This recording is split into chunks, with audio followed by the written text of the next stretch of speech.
From this incomprehensible nothingness the first stirring began, not through will or design, for consciousness had not yet emerged, but through some fundamental force that exists at the very heart of reality. The Greeks understood that before there could be gods, before there could be thought or purpose, there had to be the raw materials from which all creation would spring. First came Gaia, the earth herself. Not the green and blue planet we know today, but the primordial foundation of all existence. She emerged from chaos without parent or creator, the first being to possess form and substance. Picture her awakening, vast and elemental, her consciousness spreading across the void like the first dawn breaking over an endless horizon. Gaia was not merely earth and stone, but the very principle of stability, the solid ground upon which all future creation could rest. With Gaia's emergence, the concept of place was born. For the first time there was somewhere instead of nowhere, something instead of nothing. She was the Great Mother, the eternal feminine, the womb from which all life would eventually spring. Her body would become the foundation of the physical world, her breath the first wind, her dreams the template for every living thing that would walk, crawl, swim, or fly across her surface. But creation requires more than stability.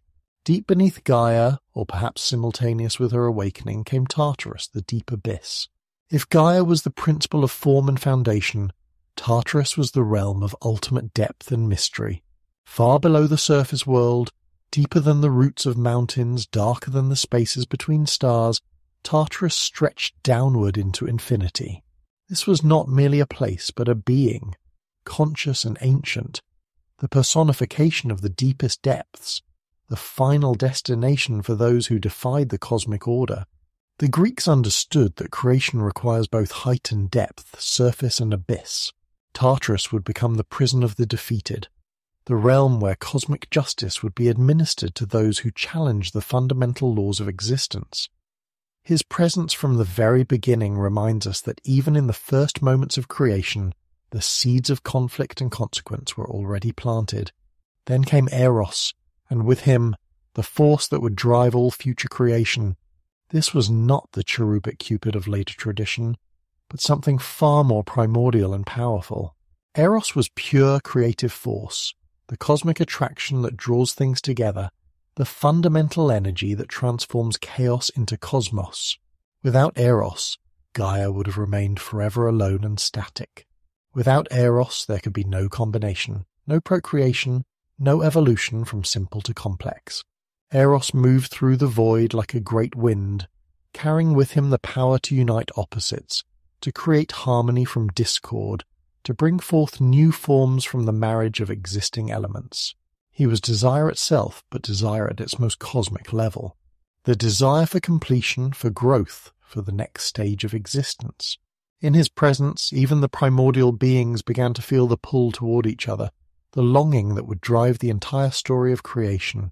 From the same primordial source came Erebus, the personification of darkness, and his sister Nyx, the embodiment of night. These were not the absence of light, for light had not yet been conceived, but rather the positive presence of the dark, the fertile obscurity from which illumination would eventually emerge. Erebus was the deep shadow, the masculine darkness that held the potential for dawn.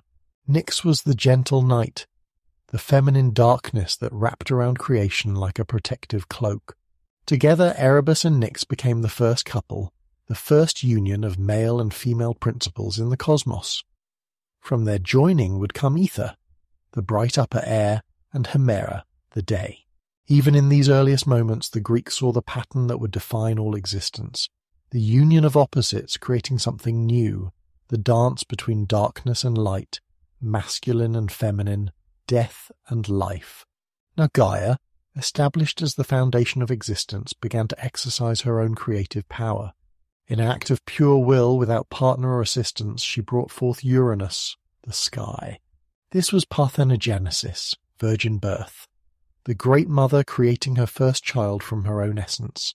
Uranus stretched himself above her, vast and starry, forming the dome of heaven that would shelter all future creation. Picture this moment, this first architecture of the cosmos. Below, the solid, nurturing earth, female in principle, receptive and fertile. Above, the expansive sky, male in principle, active and encompassing. Between them, the space where all life would eventually flourish. This was more than geography. It was the establishment of the fundamental polarity that would drive all future creation. But Uranus was more than Gaia's child. In the strange logic of primordial creation, he became her husband, her cosmic partner in the great work of bringing forth new life. The marriage of earth and sky was not merely symbolic, but literal, physical, the great coupling that would populate the cosmos with the next generation of divine beings. From this union between Gaia and Uranus came the Titans, the elder gods who would rule the cosmos for eons before the Olympians were born. 12 in number, 6 males and 6 females. They were beings of incredible power and beauty, each embodying fundamental aspects of cosmic order. There was Oceanus, the great river that encircled the world, and his wife Tethys, mother of all rivers and streams. There was Hyperion, the light from above, and Theia, the divine sight that makes light visible. There was Coeus, the axis of heaven around which the stars rotate, and Phoebe, the bright moon. These titans were not merely powerful beings, but living principles, cosmic forces given personality and will. They were the first gods, the elder pantheon, the divine generation that would establish the patterns of divine rule and cosmic order. Each pair represented a fundamental duality, a marriage of complementary forces that together maintained the stability and beauty of creation. But the union of Gaia and Uranus produced more than the majestic Titans. They also brought forth the Cyclopes, 3 brothers whose names were Thunder, Lightning, and Bright. These were not the diminished Cyclopes of later legend, but beings of incredible skill and power. Each possessed a single eye in the centre of his forehead, an eye that saw not the surface appearance of things, but their essential nature, their hidden potential. The Cyclopes were the first craftsmen, the master builders of the cosmos. Their hands could shape the raw stuff of creation into forms of unimaginable beauty and power. They would later forge the weapons of the gods, the thunderbolts of Zeus, the trident of Poseidon, the helmet of invisibility worn by Hades. But for now they were simply the skilled children of earth and sky, beings whose single eye saw straight to the heart of every mystery. Strangest of all, the children of Gaia and Uranus were the Hecatoncheires, the 100-handed ones. 3 brothers, each with 50 heads and 100 arms, they were living embodiments of raw power, beings who could accomplish in moments what would take others lifetimes.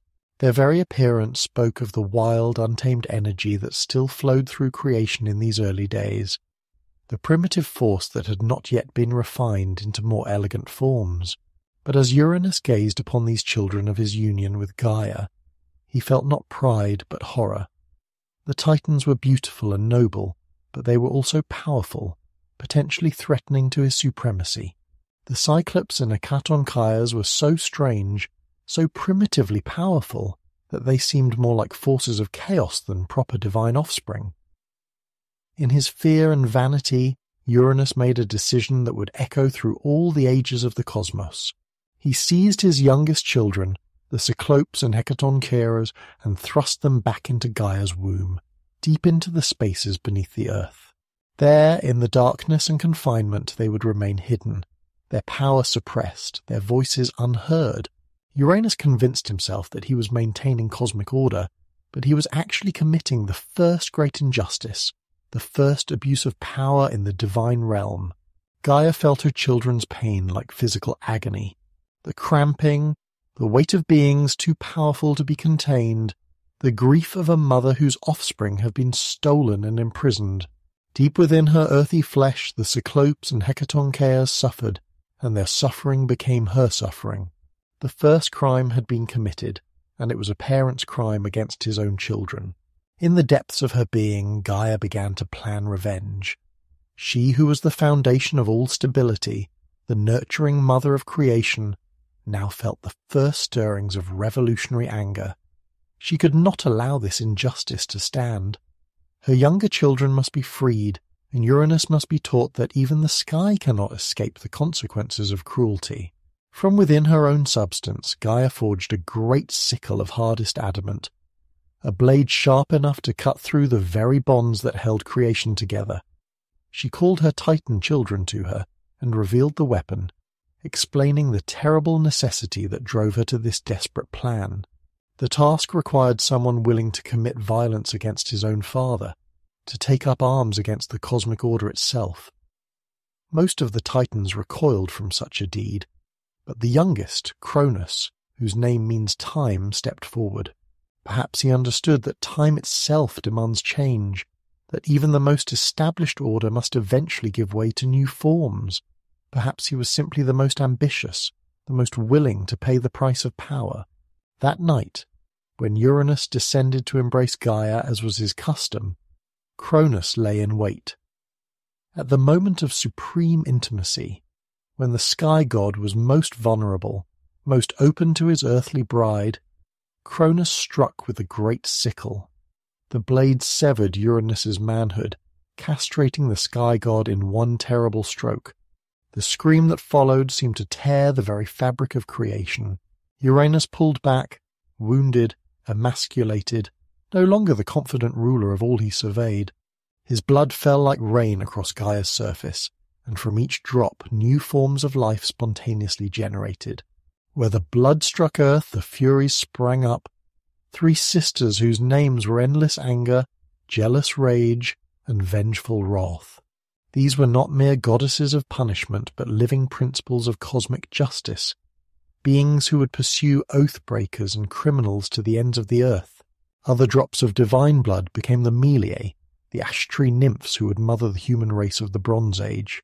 Still others became the giants, beings of enormous strength who would one day challenge the Olympian gods themselves. Each drop carried within it the memory of violence, the knowledge that even divine order could be overthrown through will and courage and terrible necessity. But the most extraordinary birth came not from the blood that fell on earth, but from the severed genitals themselves. Cronus had flung them far out to sea, where they floated on the waves, neither sinking nor dissolving. Around them, the seawater began to foam and bubble, taking on an opalescent beauty as divine essence mixed with the primal element of water. From this sea foam, this marriage of divine fertility and oceanic mystery, arose Aphrodite, goddess of love and beauty. She stepped onto the shore fully formed, her beauty so perfect that flowers bloomed wherever her feet touched the sand. Birds flew down to circle her head in joyful song. The very air around her shimmered with an almost visible radiance. This was beauty born from violence, love emerging from the wound of cosmic injustice. Aphrodite would carry within herself this fundamental paradox throughout all her future adventures. She was the force that drew beings together in love and desire, but she was also born from the most violent separation, the severing of the first divine marriage. With Uranus's castration, the age of his supremacy ended. The sky no longer pressed down upon the earth with crushing weight. Space opened between heaven and earth, room for new forms of life, new possibilities of creation. The Cyclopes and Hecatoncheires remained imprisoned, but their liberation would come in time. For now it was enough that the first tyrant had been overthrown, that the cosmic principle of justice, however brutal, had been established. Cronus took up his father's position as ruler of the cosmos, but the sickle remained in his hand, and the memory of violence stained his reign from the beginning. The age of the Titans had begun, but it began with the knowledge that no power, however great, was permanent. Time itself, in the person of Cronus, had established the principle that would govern all future ages. Everything changes, everything passes away, and new forms of order emerge from the dissolution of the old. With the ancient sickle still gleaming in his hand, Cronus assumed dominion over the cosmos. The youngest of the Titans had become their king, and his first act was one of mercy and justice. Deep within Gaia's womb, his brothers and sisters had suffered in darkness while their father ruled above. Now Cronus descended into those hidden places and freed the Cyclopes and the 100-handed Hecatoncheia from their long imprisonment. The liberation was a moment of cosmic celebration. These beings, who had known nothing but confinement and pain since the moment of their birth, emerge blinking into the light of a transformed world. The Cyclops, with their single, all-seeing eyes, wept tears of gratitude that fell like silver rain. The Hecatonchires stretched their 100 arms toward the sky, flexing muscles that had been cramped in darkness for ages beyond counting. Their freedom marked the beginning of what would be remembered as the Golden Age, when justice prevailed and the cosmic order reflected harmony rather than tyranny. But Cronus understood that power shared is power strengthened. He established his brothers and sisters as the ruling pantheon of the cosmos, each governing their particular sphere of influence. Together, the 12 Titans created a reign of unprecedented peace and prosperity. This was the age when the earth brought forth her treasures without labour, when rivers ran with nectar and honey, when mortals lived in harmony with gods and knew neither war nor want. In this atmosphere of cosmic contentment, Cronus took as his bride Rhea, his sister and equal. Their marriage was more than political alliance. It was the union of time itself with the flowing energy of creation. Rhea, whose name suggests the flow of all things, became the great mother goddess, the feminine principle that would nurture and protect life in all its forms. Where Cronus brought the steady progression of seasons and ages, Rhea brought the daily rhythm of growth and change, the gentle current that carried all beings from birth through maturity to their natural end. Their wedding was celebrated throughout the cosmos. The stars themselves rearranged their patterns to create new constellations in honor of the divine couple. The earth produced flowers of unimaginable beauty and fragrance. The music of the spheres, that cosmic harmony generated by the movement of celestial bodies, reached a perfection it had never known before and would never know again. Even the winds carried news of the marriage to the farthest reaches of creation, whispering blessings in languages that had not yet been spoken. Yet even in this golden age, the shadow of prophecy fell across the cosmic throne. Gaia and Uranus, despite their ancient enmity, shared knowledge that chilled even their immortal hearts.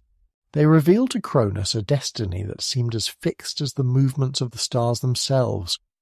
One of his own children would overthrow him, just as he had overthrown his father. The cycle of cosmic succession, once begun, would continue until the end of time itself. The prophecy struck Cronus like a physical blow. He who had liberated his siblings, who had established justice and harmony throughout the cosmos, now faced the prospect of his own downfall at the hands of his own child. The irony was bitter as wormwood. He had committed patricide to end tyranny, only to learn that his own children would view him as a tyrant in turn. Fear began to work its poison in the heart of the King of Time. What had begun as natural caution grew into paranoid obsession.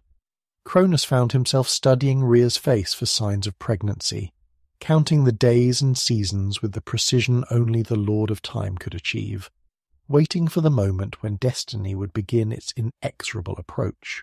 When Rhea bore their first child, a daughter of radiant beauty whom they named Hestia, Cronus felt love and terror war within his immortal heart. She was perfect, this child of time and flow, destined to become the goddess of the hearth, the sacred flame that would burn at the centre of every home and temple. But she was also the fulfillment of prophecy, the first step toward his own destruction. In a moment that would echo through all the ages of the world, Cronus made his terrible decision. He took the infant Hestia in his hands, opened his mouth, and swallowed her whole. She disappeared into the darkness of his immortal stomach, alive but imprisoned, conscious but helpless, waiting in the void of her father's fear. Rhea's scream of anguish and rage shook the foundations of the world. Mountains trembled, seas rose in mighty waves, and the very stars seemed to flicker in their courses. But Cronus, driven by the madness of fear, justified his action as cosmic necessity. If he could prevent his children from growing to maturity, perhaps he could cheat fate itself. When Demeter was born, goddess destined to govern the harvest and the fertile earth, she too disappeared down her father's throat. Then came Hera, queen of heaven, swallowed at birth. Hades, lord of the underworld, met the same fate, followed by Poseidon, master of the seas. 5 children, 5 future Olympians, imprisoned in the darkness of their father's stomach while their mother wept tears that would become the first salt in the world's oceans. With each child consumed, Cronus became more monstrous, more distant from the liberator he had once been. The Titan who had freed his siblings from imprisonment now held his own children in a bondage more complete than any Uranus had devised. Power, it seemed, corrupted even the most righteous when mixed with sufficient fear. But Rhea, patient as the flow of rivers, wise as the turning of seasons, began to plan her own rebellion. When she felt the sixth child quickening in her womb, she knew this would be her last chance to preserve the future. In secret, she travelled to the island of Crete, to a cave hidden in the sacred mountain of Mount Dicte. There, attended only by the nymphs of wood and stream, she gave birth to Zeus, the child who would indeed fulfill the ancient prophecy. The moment of birth was marked by wonders. Eagles circled overhead, their cries echoing like victory songs through the mountain peaks. The cave itself seemed to breathe with divine presence, its walls glowing with a soft golden light. The infant's first breath caused flowers to bloom throughout the mountain, while his first cry was answered by the wild goats of the cliffs, who would serve as his foster mothers in the days to come. But Rhea's deception required more than simply hiding the child. She wrapped a great stone in swaddling clothes and returned to Cronus, presenting it as their newborn son. The king of time, so consumed with fear that his cosmic senses had dulled, snatched the bundle from her arms and swallowed it without hesitation. The stone settled in his stomach alongside his divine children, a monument to the blindness that fear can bring even to the wisest of beings. While Cronus ruled in ignorant satisfaction, believing he had finally thwarted destiny, his true son grew in secret on the slopes of Crete. Zeus was raised by the nymphs, fed on the milk of the divine goat Amalthea, whose horn would later become the cornucopia, the horn of plenty that could produce any food desired. The bees of Mount Dicte brought him honey sweeter than ambrosia, while the air itself seemed to nourish his divine nature. But the Titan pantheon was far more than simply Cronus and his tragic family. The 12 children of Gaia and Uranus had established a cosmic order of unprecedented complexity and beauty. Each pair of Titan siblings governed fundamental aspects of reality, their marriages creating the stable foundation upon which all existence rested. Oceanus and his wife Tethys ruled the great world river, that mighty stream which the Greeks believed encircled the entire earth.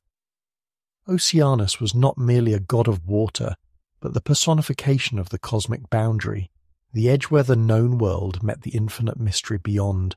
His beard flowed like currents, his eyes reflected the depths of the deepest trenches, and his voice carried the sound of waves against distant shores that no mortal would ever see. Tethys was the mother of all rivers and streams, every source and spring throughout the world. From her came the Nile's annual flood, the Amazon's mighty surge, the gentle babbling of brooks in hidden meadows.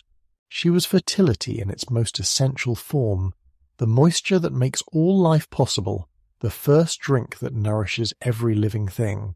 Together, Oceanus and Tethys maintained the circulation of waters that kept the world fresh and alive. Above them in the cosmic hierarchy reigned Hyperion and Theia, the titans of celestial light. Hyperion was the fire from above, the blazing radiance that would later shine through his son Helios, the sun god. His very presence warmed the cosmos. His thoughts moved at the speed of light itself, and his vision could penetrate any darkness, no matter how deep or ancient. Theia was divine sight personified, the goddess who made vision possible. Without her, even Hyperion's blazing light would have been meaningless, for it was she who created the faculty of seeing, the ability to perceive and understand the visual world. Her name meant goddess in its purest sense, for she embodied the divine ability to witness and comprehend creation in all its beauty and complexity. In a different sphere altogether ruled Coeus and Phoebe, the titans of intellectual illumination. Coeus was the cosmic axis, the pillar of heaven around which all the stars rotated. He represented rational thought, the organizing principle that allowed the mind to make sense of the universe's complexity. His name suggested questioning, the intellectual curiosity that drives all learning and discovery. Phoebe was the bright moon, but more than that, she was prophecy and intuitive wisdom. Where Coeus brought the light of reason, Phoebe offered the illumination of inspired insight.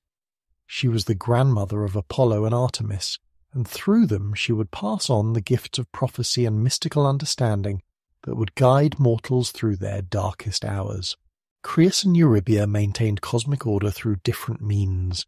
Crius was the pillar of the south, the constellation by which sailors navigated, the fixed point that allowed travellers to find their way home. He represented reliability, the cosmic constants that made prediction and planning possible. His name meant ram, suggesting the driving force that maintained celestial movements in their proper courses. Eurybia was mastery over the seas, but particularly the violent, dangerous aspects of oceanic power. Where Tethys was the nurturing mother of rivers, Eurybia controlled the storms that could destroy ships, the waterspouts that could level coastal cities, the tsunamis that reminded mortals of their helplessness before divine power. She was married to Crius because even the most destructive forces must be contained within cosmic order, channeled rather than simply unleashed. Most mysterious of all the first-generation Titans was Iapetus, whose name suggested the wounding or piercing of mortality. He ruled over mortality itself, the finite lifespan that distinguished gods from mortals, the inevitable ending that gave meaning and urgency to every moment of existence. His children would include Prometheus and Epimetheus, the brothers whose actions would define humanity's relationship with the divine forever. Standing apart from these married pairs was Mnemosyne, memory personified. She was the living repository of all that had ever happened, the cosmic archive where every thought, word, and deed was preserved for eternity. Without her, learning would be impossible. Wisdom could never accumulate, and the past would dissolve into meaninglessness with each passing moment. She would later lie with Zeus to produce the 9 Muses, the inspirational goddesses who would bring art, literature, and science to humanity. From these 12 Titans, the second generation emerged, beings who would serve as bridges between the cosmic order of the Titans and the more personal, human-scale dramas of the Olympians. Chief among these was Prometheus, son of Iapetus, whose very name meant forethought. Where his father ruled over mortality's limitation, Prometheus would become mortality's champion, the divine being who loved humanity enough to defy the gods themselves on their behalf. Prometheus was crafted from different clay than his fellow Titans. His heart burned with compassion for the struggling human race, those creatures of mud and divine breath who lived their brief lives in ignorance and fear. He watched them shivering in caves, eating raw meat, dying young from diseases that proper knowledge could cure, and he felt a pain that no purely divine being should have been able to experience. His brother Epimetheus embodied the opposite principle. Where Prometheus was forethought, Epimetheus was hindsight, the wisdom that comes too late, the understanding that arrives only after mistakes have been made and consequences have fallen like hammer blows. He was well-meaning but impulsive, kind-hearted but easily deceived, the eternal optimist who believed that everything would work out despite all evidence to the contrary. Their brother Atlas became the most physically powerful of all the Titans, so strong that he would eventually be tasked with holding up the entire sky. His strength was not mere muscle, but the fundamental force that kept the cosmos from collapsing back into the chaos from which it had emerged. In his massive shoulders rested the weight of all existence, the responsibility for maintaining the separation between earth and heaven that made life possible. Atlas had a brother named Menoetius, who represented violence in its purest form. Where Atlas was strength in service of cosmic order, Menoetius was strength unleashed without wisdom or restraint. He was the personification of hubris, the violent pride that leads mortals and immortals alike to challenge the fundamental laws of existence. His fate would be to serve as a warning of what happens when power is divorced from wisdom. But perhaps the most important of the second-generation Titans for the future of the cosmos were the 3 goddesses who would serve as bridges to the Olympian age. Leto was gentleness personified, the soft twilight that comes between day and night, the maternal tenderness that protects children from the harsh realities of adult existence. She would bear Zeus 2 children who would become among the most beloved of the Olympian gods. Asteria was her sister, the starry night in all its mystery and beauty. She represented the dreams that come to mortals in sleep, the visions that connect the human world to the divine realm, the hope that shines in darkness when all earthly lights have failed. Her very presence suggested that even in the darkest hour, divine guidance remained available to those who knew how to look for it. Most mysterious and powerful of all was Hecate, goddess of the crossroads, magic and the liminal spaces where different worlds met and mingled. She was neither fully Titan nor fully Olympian, but something that transcended both categories. Her power touched every realm of existence, from the highest heavens to the deepest underworld, making her perhaps the most universally revered of all divine beings. Hecate possessed 3 bodies, allowing her to see past, present, and future simultaneously. She held keys that could unlock any door, knowledge that could solve any mystery, magic that could accomplish the impossible. In the coming age of Zeus, she alone among the Titans would retain all her ancient privileges and powers, serving as a reminder that some divine mysteries were older and deeper than any change of dynasty. As Zeus grew to maturity in his hidden cave, tended by nymphs and fed by divine goats, the Titan Age approached its own fulfillment. The golden time of Cronus would not last forever. Already the seeds of change were sprouting, the next phase of cosmic evolution preparing to unfold. The child of prophecy was growing strong in secret, learning the lessons he would need to challenge his father and establish a new order among the gods. But for now, the Titans continued their reign, maintaining the cosmic harmony they had inherited from their victory over Uranus. The age of fear and violence that Cronus had introduced with his children eating would not define their entire era. They were still the elder gods, the beings who had established the fundamental structures upon which all future existence would rest. The divine generation that had transformed chaos into cosmos and given meaning to the dance of creation. Years passed like the turning of seasons, and in his hidden cave on Mount Dicte, Zeus grew from divine infant to cosmic force. The nymphs who tended him watched in wonder as their charge developed not merely physical strength, but the unmistakable bearing of one born to rule. His eyes held depths that reflected infinite sky. His voice carried the power of distant thunder, and when he moved, the very air around him seemed to crackle with potential energy waiting to be unleashed. The divine goat Amalthea continued to nourish him with milk that was more than sustenance.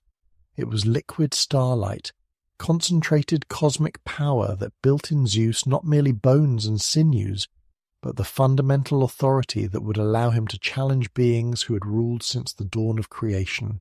The bees of Crete brought him honey that carried within it the concentrated essence of 1,000 flowers, each drop a distillation of the earth's creative force.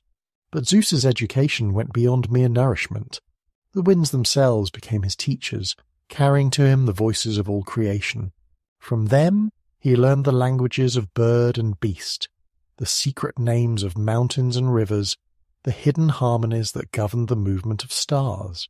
The earth beneath his feet taught him patience and endurance, while the sky above revealed the vast perspectives necessary for cosmic rule. Most importantly, he learned the true story of his birth and the fate of his siblings.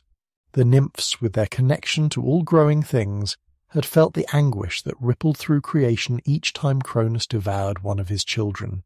They told Zeus of Hestia's gentle flame trapped in darkness, of Demeter's creative power locked away from the earth that needed her blessing, of Hera's royal dignity imprisoned before it could flower, of Hades' deep wisdom buried in his father's fear, of Poseidon's oceanic strength contained and stagnant. As Zeus approached divine maturity, these stories filled him not with rage, but with a profound sense of cosmic injustice that demanded correction. He understood that his war would not be fought for personal ambition, but for the liberation of divine potential that had been criminally suppressed, for the restoration of cosmic order that fear had perverted into tyranny. When Zeus finally descended from his mountain sanctuary, he was no longer the hidden child, but a god in the fullness of his power. His first task was to free his siblings, but this required more than force. Cronus had swallowed them whole, and they remained alive but imprisoned within his immortal body. Zeus needed not a weapon, but a stratagem that would turn his father's own nature against him. The solution came through the wisdom of Metis, daughter of Oceanus and Tethys, whose name meant cunning intelligence. She was perhaps the wisest of all beings, capable of perceiving not merely what was, but what could be, the infinite branching possibilities that extended from every moment. Metis prepared a special potion, disguised as wine, that would cause even an immortal stomach to rebel and expel its contents. Approaching Cronus in the guise of a young cupbearer, Zeus offered the drugged wine to his father. The king of time, suspicious but not alarmed by what appeared to be merely another servant, drank deeply. The potion worked with divine swiftness, causing Cronus to vomit up first the stone that Rhea had substituted for Zeus, then his 5 divine children in reverse order of their swallowing. The moment was one of cosmic transformation. Poseidon emerged like a tidal wave of oceanic power, his trident already forming in his hands from the crystallized essence of his suppressed authority. Hades rose like the deep earth itself, gaining consciousness, his helm of invisibility materializing from the concentrated darkness of his imprisonment. Hera appeared with the dignity of ages, her bearing immediately commanding the respect due to Heaven's queen. Demeter bloomed like eternal spring, her presence causing flowers to burst from the stone floor where she stood. Hestia glowed with the gentle radiance of the hearth fire that burns at the center of every home. But liberation was only the first step. Cronus, realizing that the ancient prophecy was finally fulfilling itself, rallied his Titan siblings to war. The cosmos split into 2 armed camps, with most of the elder gods supporting the established order they had helped create, while the younger generation gathered around Zeus's banner of liberation and justice. Zeus understood that victory required more than the strength of his siblings. He needed allies whose power had been suppressed even longer than theirs, beings who had personal reasons to hate the current order. Descending into the depths where Uranus had originally imprisoned them, Zeus found the Cyclops and Hecaton Chiras still confined in their ancient bondage, forgotten even by Cronus in his focus on his own children. The liberation of these primordial beings was a moment of cosmic significance. The Cyclops, master craftsmen whose single eyes saw straight to the heart of every mystery, wept with gratitude as they stretched limbs that had been cramped in darkness for eons beyond counting. The Hecatoncheires, with their 100 hands and 50 heads, flexed their enormous strength and found it undiminished by their long captivity. In return for their freedom, these ancient beings offered Zeus gifts that would tip the balance of cosmic power. The Cyclops, working with skill accumulated over ages of forced idleness, forged 3 weapons of unimaginable power. For Zeus, they created the thunderbolt, not merely a weapon, but a crystallization of divine authority itself. The power to split mountains, illuminate darkness, and speak with the voice of absolute command.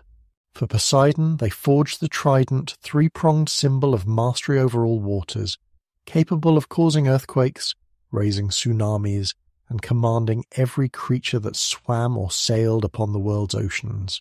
For Hades, they crafted the helm of invisibility, which granted not merely concealment, but the power to move unseen through any realm, to witness secrets, and to appear where he was least expected. The Hecatonchires offered something different but equally valuable, overwhelming force applied with perfect coordination. Their 100 hands could hurl boulders like arrows, their 50 heads could think simultaneously about different aspects of complex battles. Their combined strength could literally reshape the landscape of conflict. Thus armed and allied, Zeus declared war upon the established order. The battle lines were drawn across the face of creation itself, with the older Titans gathering upon Mount Othrys, their ancient stronghold, while Zeus and his allies claimed Mount Olympus as their fortress. Between these 2 peaks, the fate of the cosmos would be decided. The war that followed lasted 10 full years, a decade of conflict that shook the very foundations of existence. This was not merely a struggle between rival factions, but a clash between 2 entirely different visions of cosmic order.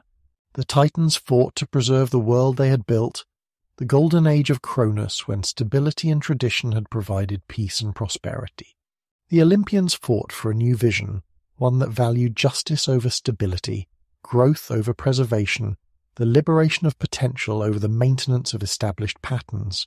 Every day brought battles that would have destroyed lesser beings. Zeus hurled thunderbolts that split mountains and set forests ablaze across entire continents. Poseidon raised tidal waves that crashed against peaks thousands of feet above sea level. The Titan Hyperion blazed with light so intense that it melted rocks and turned sand to glass. Oceanus summoned floods that covered valleys for months at a time, but the most crucial alliances were often the most unexpected. Styx, the river goddess who formed the boundary between the world of the living and the realm of the dead, declared for Zeus despite her Titan heritage. Her decision brought with it the power of divine oaths, for it was by Styx that the gods swore their most binding promises. Any god who swore by Styx and broke that oath would lose their voice for a full year, lying speechless and powerless, cut off from the ambrosia and nectar that sustained divine life. Hecate, with her triple nature and universal authority, also chose to support Zeus. Her decision was perhaps the most significant of all, for she alone among the divine beings had power that extended into every realm of existence. Her magic could accomplish what force alone could never achieve. Her knowledge could reveal the hidden weaknesses of seemingly invincible foes. Her keys could unlock doors that no amount of strength could force. The strategic mind behind many of Zeus's victories belonged to Metis, the Titaness whose wisdom had enabled the liberation of his siblings.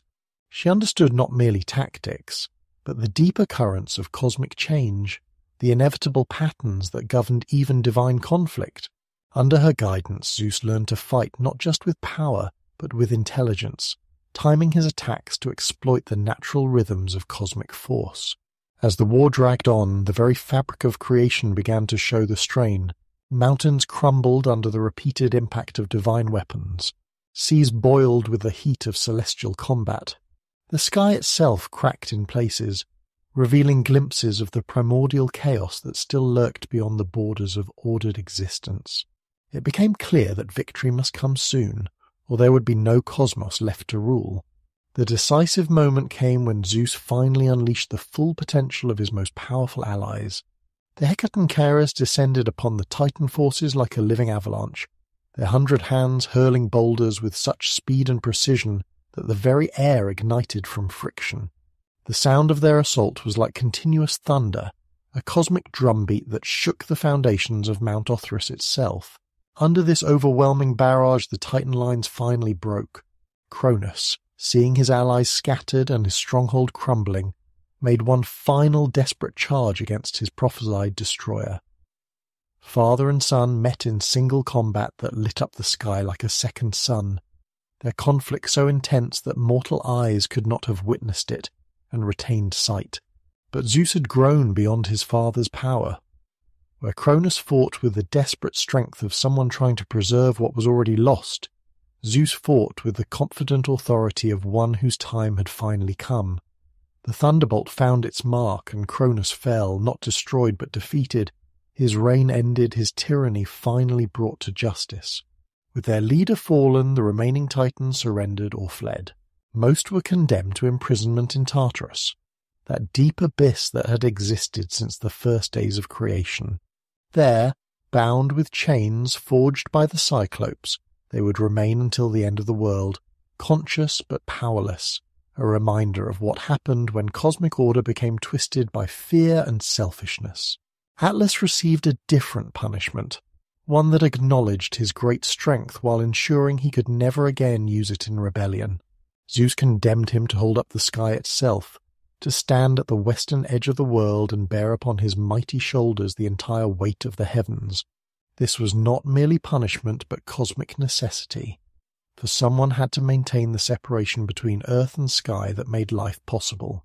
Day after day, age after age, Atlas would stand at his post, his muscles straining against the infinite weight, his eyes fixed on horizons no other being would ever see. In time, his punishment would become a kind of honor, for he alone among the defeated Titans retained a crucial role in maintaining the cosmic order. With victory achieved, Zeus faced the challenge of establishing a new government for the cosmos. The Olympian gods had won the right to rule, but how should that rule be organized? The solution came through the ancient practice of drawing lots, allowing fate rather than preference to determine the division of cosmic authority.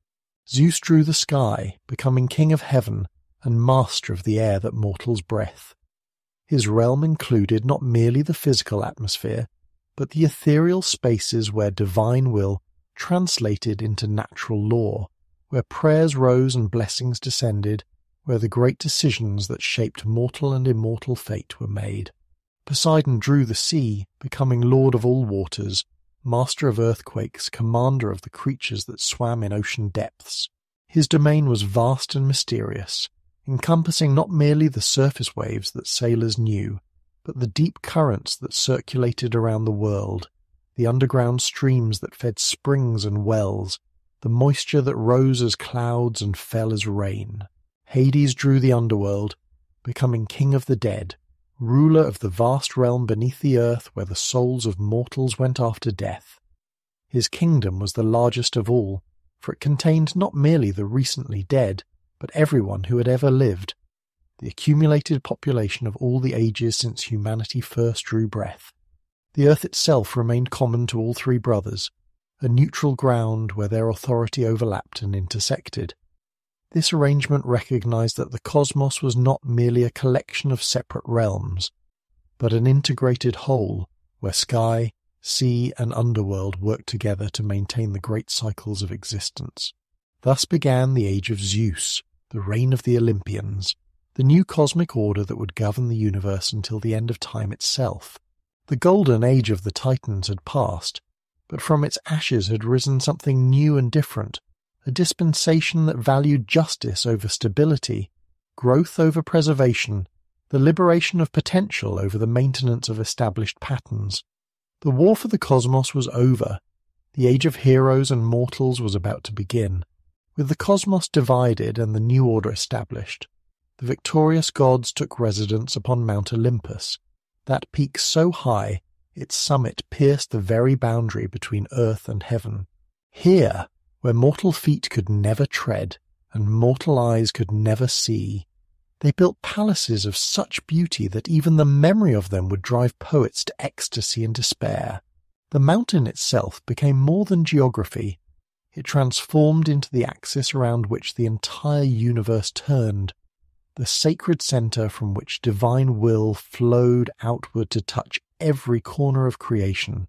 Zeus established his throne in the great hall at Olympus's peak, a seat carved from a single massive sapphire that reflected the infinite depth of the sky itself.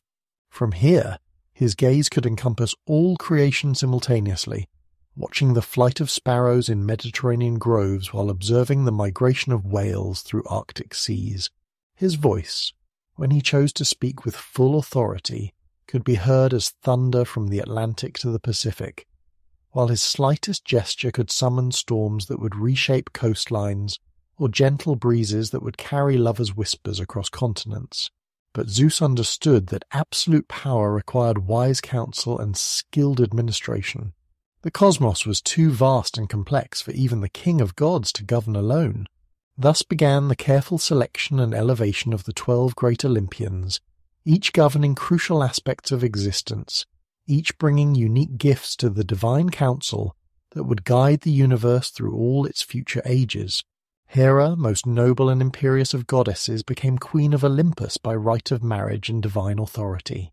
Her beauty was not the soft allure of spring flowers, but the magnificent presence of a summer thunderstorm, terrible and wonderful in its power. She wore robes that shimmered like peacock feathers, and upon her head rested a crown that had been forged from the concentrated essence of royal dignity itself. As protector of marriage and family, she embodied the sacred bonds that held civilization together, the promises that transformed mere biological pairing into something approaching the divine. Yet Hera's position was complicated by the very nature of her divine husband. Zeus's authority extended over all creation, and his passions, like his power, acknowledged no boundaries. This fundamental tension between Zeus's cosmic role and Hera's deeply personal investment in marital fidelity would create some of the most dramatic and tragic stories in all mythology, reminding mortals that even among the gods, love and power existed in constant creative tension. Poseidon, having drawn the realm of waters in that fateful lottery, established his own palace beneath the Aegean Sea, in depths where pressure would crush mountains and darkness reigned eternal, except for the divine light that emanated from his presence. His throne was carved from coral that had grown for millennia in the deepest trenches, while his crown was fashioned from pearls that contained the concentrated tears of every creature that had ever lived beneath the waves. But Poseidon's authority extended far beyond the obvious realm of sailors and fishermen. He was the Earthshaker, the god whose movements could cause earthquakes that toppled cities and opened chasms to the underworld. His trident, when struck against the ocean floor, could raise islands or sink them, redirect the flow of mighty rivers, or cause springs to burst forth in the most barren deserts. As Lord of Horses, he governed the animal most prized by mortals for its combination of power and grace, speed and nobility. Demeter brought to Olympus the ancient wisdom of the earth's fertility, the deep knowledge of how seeds must die to become plants, how apparent death could transform into abundant life. Her golden hair rippled like wheat in summer wind, her voice carried the sound of rustling grain, and her footsteps left behind them the sweet scent of rich soil after rain. Without her blessing, the earth would become a barren waste, incapable of supporting any life more complex than stones and sand. But Demeter understood that fertility was more than agricultural abundance. She governed the great cycles of growth and decay, birth and death, the fundamental rhythm that connected all living things in one vast, interconnected web. Her festivals would mark the turning of seasons. Her mysteries would reveal to mortals the deepest secrets of existence, and her grief would one day plunge the world into its first winter when her beloved daughter was stolen away. From Zeus's own head, in a birth that defied all natural law, came Athena, goddess of wisdom and strategic warfare. The story of her emergence became one of the most significant in all Olympic lore. Zeus had married Metis, the titaness of cunning intelligence, but a prophecy warned that their child would be wiser than the father and might eventually overthrow him, just as Zeus had overthrown Cronus. In a moment of fear that echoed his father's own paranoia, Zeus swallowed the pregnant Metis whole. But wisdom, once conceived, cannot be destroyed or contained. Within Zeus's mind, Metis continued to nurture their child, and Athena grew to full maturity inside her father's skull. When the time for birth arrived, Zeus suffered headaches so severe that they shook Olympus itself. Finally, calling upon Hephaestus and his divine hammer, Zeus ordered the craftsman god to split his head open. From the crack emerged Athena, fully grown and fully armed, her grey eyes flashing with intelligence, her spear gleaming with righteous authority. Athena became the virgin warrior, the goddess who combined masculine wisdom with feminine intuition, who understood that true victory came not from mindless violence, but from intelligent strategy. She would become the patron of cities, the protector of craftsmen, the goddess who taught mortals how to transform raw materials into objects of beauty and utility. Her owl became the symbol of wisdom, her olive tree the emblem of peace achieved through strength. Apollo arrived on Olympus trailing music so beautiful that even the stones of the mountain began to sing in harmony. Born on the floating island of Delos to Zeus and the titaness Leto, he embodied the glory of youth at its most perfect, beauty so ideal that mortal sculptors would spend centuries trying to capture even a reflection of his divine form. His golden hair caught and reflected sunlight. His voice could charm savage beasts or inspire mortals to compose poetry that would outlive empires. But Apollo was far more than divine beauty personified. He was the god of prophecy, the divine being who revealed the future to mortals through oracles and signs. His most sacred shrine at Delphi would become the spiritual center of the Greek world, where pilgrims from every nation would come seeking guidance from the god who saw beyond the veil of time. As master of the lyre, he led the 9 muses in their eternal dance, inspiring mortals to create art that reflected divine beauty. As the divine physician, he could bring either plague or healing, reminding mortals that life and death were both within the god's power to grant or withhold. These 6 great gods formed the core of the Olympic Council, but the divine family was far more complex than simple nuclear structure. Zeus, in his role as king of the cosmos, had taken 7 wives in succession, each marriage serving both personal desire and cosmic necessity. These unions were not merely romantic but theological, each wife bringing essential qualities that needed to be integrated into the new divine order. His first wife had been Metis herself, the Titaness of wise counsel whose cunning had enabled his victory over Cronus. But the ancient prophecy that their child would be greater than the father had forced Zeus into the tragic decision to swallow her. Yet Metis continued to exist within Zeus, becoming his internal counsellor, the voice of wisdom that guided his decisions. Through this union, intelligence itself became integrated into cosmic authority, ensuring that power would be tempered by wisdom. His second wife was Themis, the Titaness who personified divine law and proper custom. Where human laws could be changed by legislators and kings, Themis represented the unchanging moral order that governed gods and mortals alike. From their union came the 3 fates, those ancient sisters who spun, measured and cut the thread of every life, ensuring that even Zeus himself could not entirely escape the consequences of cosmic justice. The fates were not merely arbiters of death, but weavers of destiny itself. Clotho spun the thread of life from the raw material of possibility. Lachesis measured each thread according to the pattern decreed by cosmic justice, determining not just the length of each life but its quality, its challenges, and its opportunities for glory or shame. Atropos, whose name meant inevitable, cut each thread at the appointed time, severing the connection between soul and body that mortals called death. Zeus's third wife was Eurynome, daughter of Oceanus, who brought grace and beauty to the harsh world of post-war reconstruction. From their union came the 3 Charites, known to the Romans as the Graces, who governed charm, beauty, and the social bonds that made civilization possible. Aglaia was brilliance and splendor, the radiant beauty that made mortals gasp in wonder. Euphrosyne was joy and mirth, the divine gift of happiness that could transform even the darkest circumstances. Thalia was abundance and festivity, the generous spirit that made mortals willing to share their good fortune with others. The 4th marriage was to Mnemosyne, memory personified, that Titaness who preserved all knowledge and experience. Their 9-day union produced the 9 Muses, each governing a different aspect of artistic and intellectual inspiration. Calliope sang epic poetry, the grand narratives that preserved heroic deeds for future generations. Clio recorded history, ensuring that the lessons of the past would guide future decisions. Erato inspired love poetry, while Euterpe governed music and lyric verse. Melpomene ruled tragedy, Polymnia presided over sacred hymns, Terpsichore led the dance, Thalia governed comedy, and Urania studied the movements of the stars.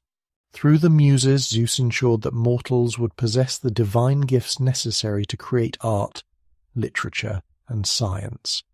Without their inspiration, human life would be reduced to mere survival, lacking the beauty and meaning that distinguished civilization from barbarism. The 5th marriage was perhaps the most significant for mortal history. Leto, the gentle Titaness who embodied maternal protection and endurance, became pregnant with twins who would rank among the most beloved and powerful of all Olympians. But Hera, already jealous of Zeus's multiple marriages, persecuted the pregnant Titaness relentlessly, forbidding any land from offering her shelter for the birth. Finally, the floating island of Delos offered sanctuary, and there Leto gave birth first to Artemis, who immediately assisted in the delivery of her twin brother Apollo. This birth established patterns that would define both gods throughout eternity. Artemis became the eternal virgin, the huntress who roamed wild forests with her band of nymphs, protector of young creatures and champion of feminine independence. Apollo became the god of civilized arts, music, prophecy, and healing, the divine force that brought culture and refinement to mortal society. The 6th marriage was brief and tragic. Semele, a mortal princess, captured Zeus's attention with her extraordinary beauty and passionate nature. When she became pregnant with his child, Hera's jealousy reached murderous intensity. Disguising herself as an old woman, Hera convinced the naive Semele to ask Zeus to appear before her in his true divine form, the same manifestation he showed to Hera herself. Zeus, bound by a sacred oath, had no choice but to comply. But no mortal could survive exposure to his unveiled divinity. Semele was instantly consumed by divine fire, dying even as she gave birth. Zeus rescued the unborn child from her womb and sewed him into his own thigh, where the child completed his gestation. This was Dionysus, god of wine and ecstasy, whose dual nature mortal mother, divine father, would make him the bridge between human and divine experience. The seventh and final marriage was to Hera herself, Zeus's sister and equal, the union that would define the royal couple of Olympus for all eternity. This marriage was both political alliance and cosmic necessity, the joining of masculine sky power with feminine earth wisdom, the union that would legitimize the new divine order in the eyes of all creation. But from the beginning, this marriage was troubled by fundamental contradictions. Zeus's nature as cosmic ruler required him to be involved with all aspects of creation, while Hera's nature as marriage goddess demanded exclusive loyalty. Their conflicts would generate some of mythology's most dramatic stories, as divine jealousy and cosmic responsibility clashed in ways that affected both gods and mortals. From Zeus's various relationships, legitimate and otherwise, came the younger generation of Olympians, gods whose personalities were more accessible to mortals, whose concerns were more closely aligned with human experience. Artemis emerged from childhood as the virgin huntress, goddess of the moon, and the wild places untouched by civilization. She requested from her father eternal virginity and a silver bow, a pack of hunting hounds and a band of nymphs to serve as her companions. Her realm was the wilderness, the forests and mountains where wild animals roamed free, where mortals went to test themselves against nature's challenges. But Artemis was also protector of the young and innocent, the divine midwife who assisted at births, the guardian who watched over children until they reached maturity. Her anger was terrible when aroused, particularly against those who threatened the innocent or violated the sacred boundaries of her wilderness sanctuaries. Ares, son of Zeus and Hera, embodied warfare in its most brutal and chaotic form, where Athena represented strategic intelligence applied to conflict. Ares was pure bloodlust, the savage joy that some mortals felt in battle, the berserker fury that transformed ordinary men into unstoppable forces of destruction. His presence on battlefields could turn orderly campaigns into mindless slaughter, disciplined armies into rampaging mobs. Yet even Ares served necessary functions in the cosmic order. War, however terrible, sometimes became the only solution to otherwise intractable problems. The threat of violence, paradoxically, often preserved peace by deterring aggression, and the courage that Ares inspired, however misdirected, was the same virtue that enabled heroes to face impossible odds in service of justice. Aphrodite brought love and beauty to Olympus, but her origins remained mysterious even to the other gods. Some claimed she was born from the sea foam created when Uranus's severed genitals fell into the ocean, making her older than Zeus himself. Others insisted she was daughter of Zeus and Dione, a titaness of divine light. Perhaps both stories were true in different ways, for Aphrodite embodied contradictions that could not be resolved through simple logic. She was irresistible beauty that could drive gods and mortals to madness, but also the force that created lasting bonds between lovers. She inspired passionate desire that destroyed marriages and kingdoms, but also the gentle affection that enabled couples to build families and communities. Her golden belt could make any being fall helplessly in love, but true love, the Greeks understood, could not be manufactured through magic alone. Hephaestus, the divine craftsman, was born lame and ugly, a shocking contrast to the perfect beauty that characterized most Olympians. Some said Hera bore him without a father, creating him through will alone in jealous response to Zeus's birth of Athena. Others claimed Zeus was indeed his father, but that his deformities resulted from being thrown from Olympus, either by his ashamed mother or his angry father. Despite his physical limitations, or perhaps because of them, Hephaestus became the most skilled of all divine craftsmen. His forge produced wonders that surpassed even nature's artistry. Golden servants that could think and speak, bronze bulls that breathed fire, nets so fine they were invisible but so strong, they could trap immortal gods. His marriage to Aphrodite would become one of mythology's most complex relationships, the union of perfect beauty with skilled ugliness, desire with craftsmanship. Hermes arrived on Olympus as the eternal youth, the divine messenger whose winged sandals could carry him between any 2 points in creation faster than thought itself. Born in a cave on Mount Cylon to Zeus and the nymph Maia, he demonstrated his trickster nature from infancy, stealing Apollo's cattle on the day of his birth and inventing the lyre from a tortoise shell to appease his brother's anger. As messenger of the gods, Hermes became the divine intermediary, the guide who led souls from life to death, the patron of travellers, merchants, and thieves. His gift was communication itself, the ability to translate between different languages, different worlds, different levels of reality. He was the god of boundaries and their crossing, the divine being who made commerce, diplomacy, and cultural exchange possible. Dionysus would arrive last among the Olympians, the god whose very existence challenged traditional categories and comfortable assumptions. Born from mortal mother and divine father, killed and reborn, foreign yet Greek, civilized yet wild, he embodied contradictions that could drive mortals to madness or ecstasy, sometimes both simultaneously. As god of wine, Dionysus revealed that consciousness itself was more flexible than most people imagined. Under his influence, social barriers dissolved, hidden truths emerged, and mortals experienced states of being normally reserved for gods and heroes. His festivals became celebrations of life's abundance, but also explorations of its deeper mysteries, ritual journeys into territories of experience that sober consciousness could never reach. Together, these 12 great Olympians established a divine government more complex and nuanced than anything that had existed before. Each brought unique gifts and perspectives to the cosmic council. Each governed essential aspects of existence. Each reflected different facets of the divine nature that mortals struggle to understand. From their palaces on Olympus, they would observe and influence the affairs of mortals, sometimes helping, sometimes hindering, always reminding humanity that existence contained dimensions far greater than anything visible to merely human perception. The Age of Heroes was about to begin, and these gods would be both audience and participants in the great dramas that would define what it meant to be human in a universe ruled by beings whose power was matched only by their passions. With the divine order established and Olympus secured, the gods turned their attention to the empty world below. The earth, though beautiful in its natural state, lacked conscious beings capable of appreciating divine glory, offering prayers and sacrifices, or providing the worship that gave meaning to godhood itself. The cosmos needed witnesses, mortals who could observe the great drama of existence and understand, however imperfectly, the divine forces that shaped their lives.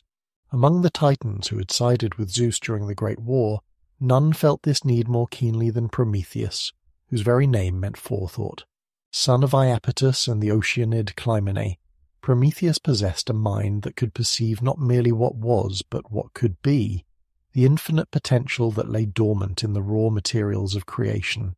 While his fellow gods concerned themselves with establishing their realms and defining their authorities, Prometheus dreamed of beings who could bridge the gap between divine and material, conscious creatures who could transform mere existence into meaning. Working in secret in the hidden valleys of earth, Prometheus began his great experiment. From the rich clay of riverbanks, moistened with the tears of the gods themselves, he began to mould figures in the image of the immortals. Each handful of earth was shaped with infinite care, every feature crafted to reflect divine beauty scaled down to mortal proportions. He formed limbs that could work and create, minds that could think and wonder, hearts that could feel love and loss with an intensity that even the gods might envy. But clay, however skillfully shaped, remained merely clay until it received the spark of consciousness. Prometheus breathed into each figure a portion of his own divine essence, watching with paternal pride as eyes opened for the first time, as chests began to rise and fall with the rhythm of breath, as voices spoke their first wondering words into the morning air. This was humanity's first birth, the moment when Earth and divinity combined to create something entirely new in the cosmos. The early humans wandered their world like children in a magnificent garden, marveling at the beauty around them, but lacking the knowledge necessary to thrive. They ate raw food because they had never seen fire, shivered in winter because they could not build proper shelter, died young from diseases that simple medicine could cure. They possessed the capacity for greatness, but not the tools to achieve it. Prometheus watched their struggles with growing anguish. These beings he had lovingly crafted deserved better than mere survival. They needed the fundamental gift that would elevate them from clever animals to genuine participants in cosmic consciousness. They needed fire, the divine element that could transform raw materials into cooked food, cold caves into warm homes, base metals into gleaming tools. But fire belonged to the gods alone. It was the very essence of divine creativity, the force that powered the sun and stars, the element that could create or destroy with equal ease. Zeus had explicitly forbidden its sharing with mortals, understanding that fire would give humanity power that might eventually challenge divine supremacy. Prometheus faced the defining choice of his immortal existence. He could obey divine law and watch his beloved humans struggle in ignorance and cold, or he could commit the greatest theft in cosmic history and accept whatever consequences followed. His decision revealed the depth of his love for humanity and his understanding of what they needed to fulfill their potential. On a night when Zeus and the other Olympians were distracted by a great feast, Prometheus climbed to the very peak of Mount Olympus, where the sacred fire burned eternal and inextinguishable. Using a hollow fennel stalk as his vessel, he stole a fragment of that divine flame and carried it swiftly back to Earth. There, in hidden groves and mountain caves, he taught his beloved humans how to kindle their own fires, how to maintain the sacred flame, how to use this gift to transform their lives. The change was immediate and revolutionary. Humans learned to cook their food, making digestion easier and nutrition more complete. They crafted tools from heated metals, built comfortable shelters, developed medicines and arts that had been impossible without fire's transforming power.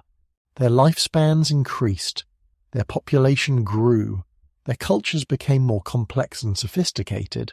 In a single generation they evolved from primitive survivors to the beginnings of true civilization. But Zeus, master of all that occurred in his cosmos, soon discovered the theft. His rage was terrible to behold, for this was not merely disobedience, but a fundamental challenge to the cosmic order itself. If mortals possessed fire, what other divine prerogatives might they claim? If the barriers between divine and human could be breached once, what prevented their complete dissolution? The punishment Zeus devised was calculated to be both perfectly just and perfectly cruel. Prometheus had acted out of love for humanity, so he would suffer where humans could witness his agony, an eternal reminder of the price of defying divine will. At the same time, his suffering would be so terrible that no other divine being would dare repeat his crime. In the remote peaks of the Caucasus Mountains, at the very edge of the known world, Zeus commanded that Prometheus be chained to an unbreakable rock. The chains were forged by Hephaestus himself from adamant, the hardest substance in creation, links that could never corrode or weaken no matter how many ages passed. There, exposed to every extreme of weather, Prometheus was condemned to suffer a torture that would continue until the end of time itself. Each dawn, as the sun rose over the eastern peaks, a great eagle would arrive to feast upon Prometheus's liver. This was no ordinary bird, but a creature born from Zeus's own wrath, with talons that could tear divine flesh, and a beak that could pierce immortal skin. All day long the eagle would consume the Titan's liver while Prometheus remained conscious and aware of every moment of agony.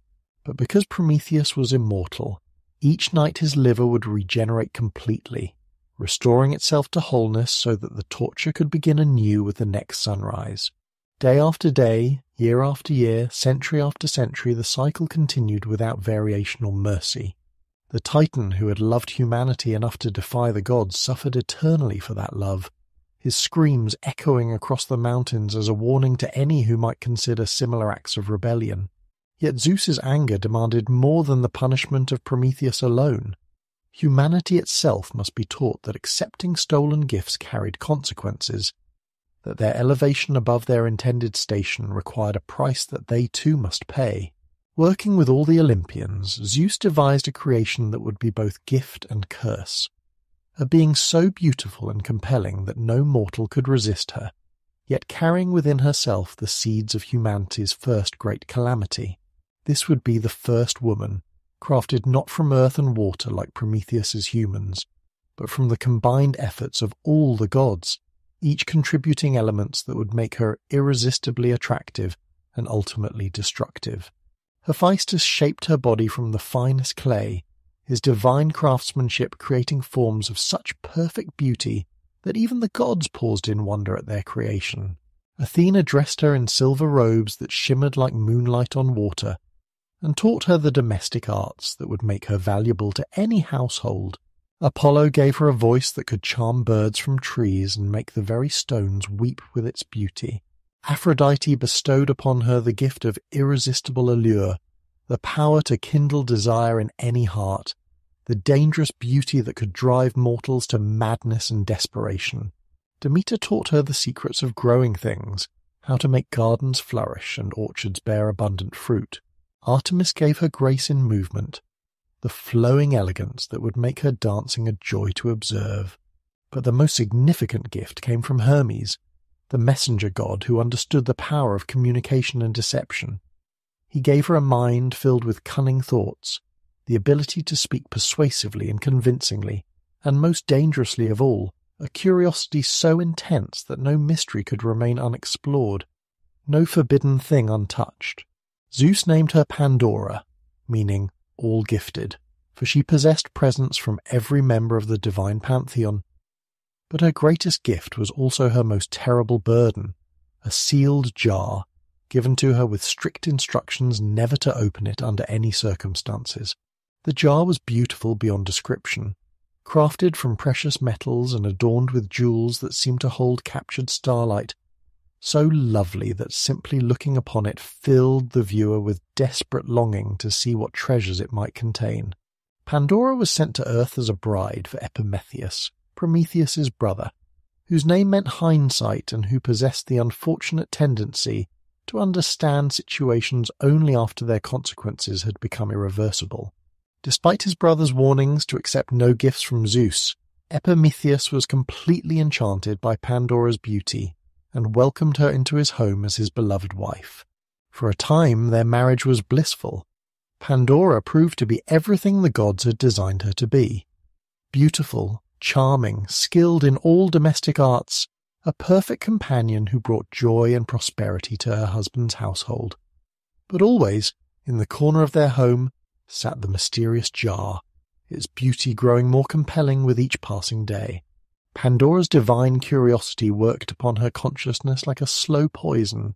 Every morning she promised herself she would ignore the jar completely, and every evening she found herself standing before it, her fingers tracing its elaborate decorations, her mind spinning countless theories about what wonders it might contain. Surely, she reasoned, the gods would not have given her something truly dangerous. Perhaps the prohibition was merely a test of her obedience, or a divine jest that was meant to be discovered and laughed about. Finally, on a day when Epimetheus had travelled far from home on business, Pandora's resistance crumbled entirely. Alone with the beautiful jar and her burning curiosity, she convinced herself that surely one quick look could do no harm.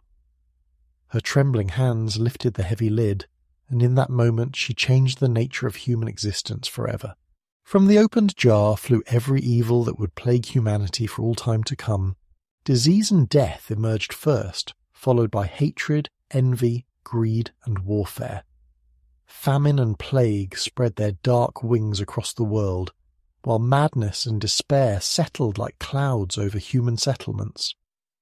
All the sufferings that had been unknown in humanity's golden age were released in a single catastrophic moment.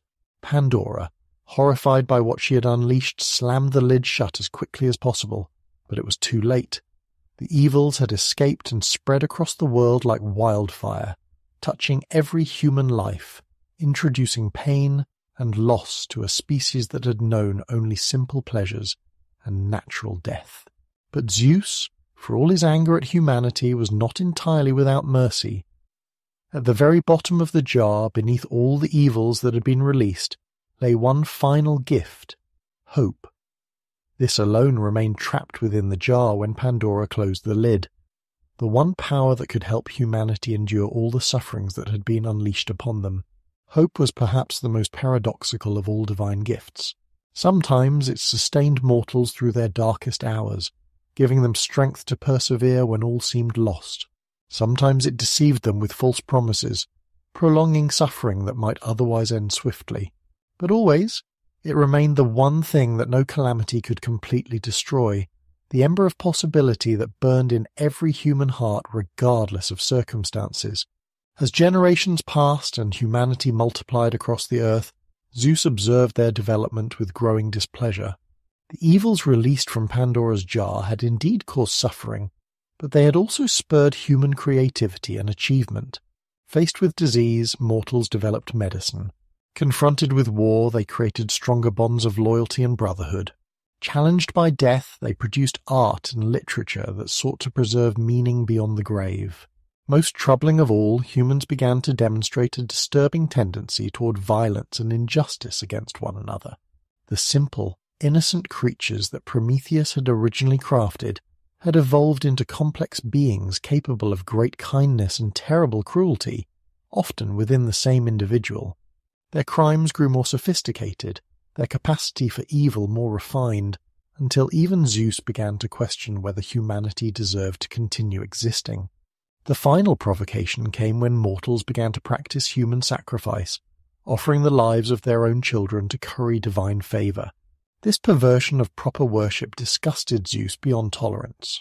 If humanity had become so corrupt that they would murder their own offspring in the name of religion, perhaps the entire experiment in human creation had been a mistake that needed correction. But Zeus was just as well as powerful. Rather than simply destroying humanity with thunderbolts, he decided to give them one final chance for redemption. He would send a great flood to cleanse the earth, but he would preserve one righteous couple to repopulate the world if they proved themselves worthy of survival. Deucalion, son of Prometheus, had inherited his father's love for humanity while avoiding his defiance of divine authority.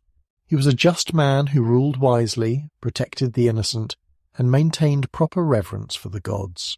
His wife Pyrrha, daughter of Epimetheus and Pandora, combined her mother's beauty with a gentleness and wisdom that had not been corrupted by the evils from the jar. Prometheus, still chained to his rock in the Caucasus, managed to send word to his son of the coming catastrophe. Following his father's instructions, Deucalion built a great ark, large enough to hold himself and his wife along with supplies for a long voyage. When the rains began, they sealed themselves inside and trusted their fate to divine providence. For 9 days and 9 nights, Zeus poured down rain in torrents that had never been seen before or since.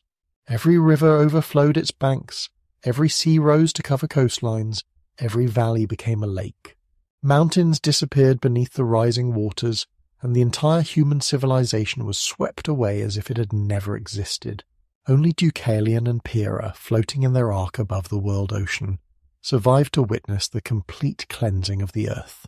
When the waters finally receded, the ark came to rest on Mount Parnassus, sacred to Apollo and the Muses. Deucalion and Pyrrha emerged to find a world scoured clean, empty of all human life except themselves. The earth was fresh and new, ready for replanting, but how could two mortals, even if they lived for centuries, hope to repopulate an entire planet? The answer came from the oracle of Themis, the titaness of divine law who had remained friendly to mortals despite Zeus's anger. She instructed the couple to walk down the mountainside, throwing over their shoulders the bones of their great mother.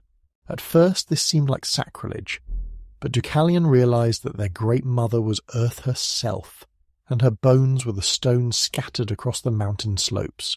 As they walked, casting stones behind them, each rock thrown by Deucalion became a man, while each stone thrown by Pyrrha became a woman.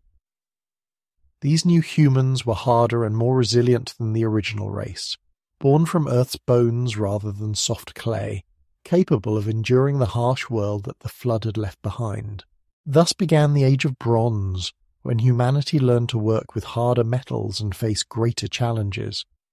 These new mortals retained enough memory of the flood to maintain proper reverence for the gods, but they also possessed the strength and determination necessary to rebuild civilization from nothing.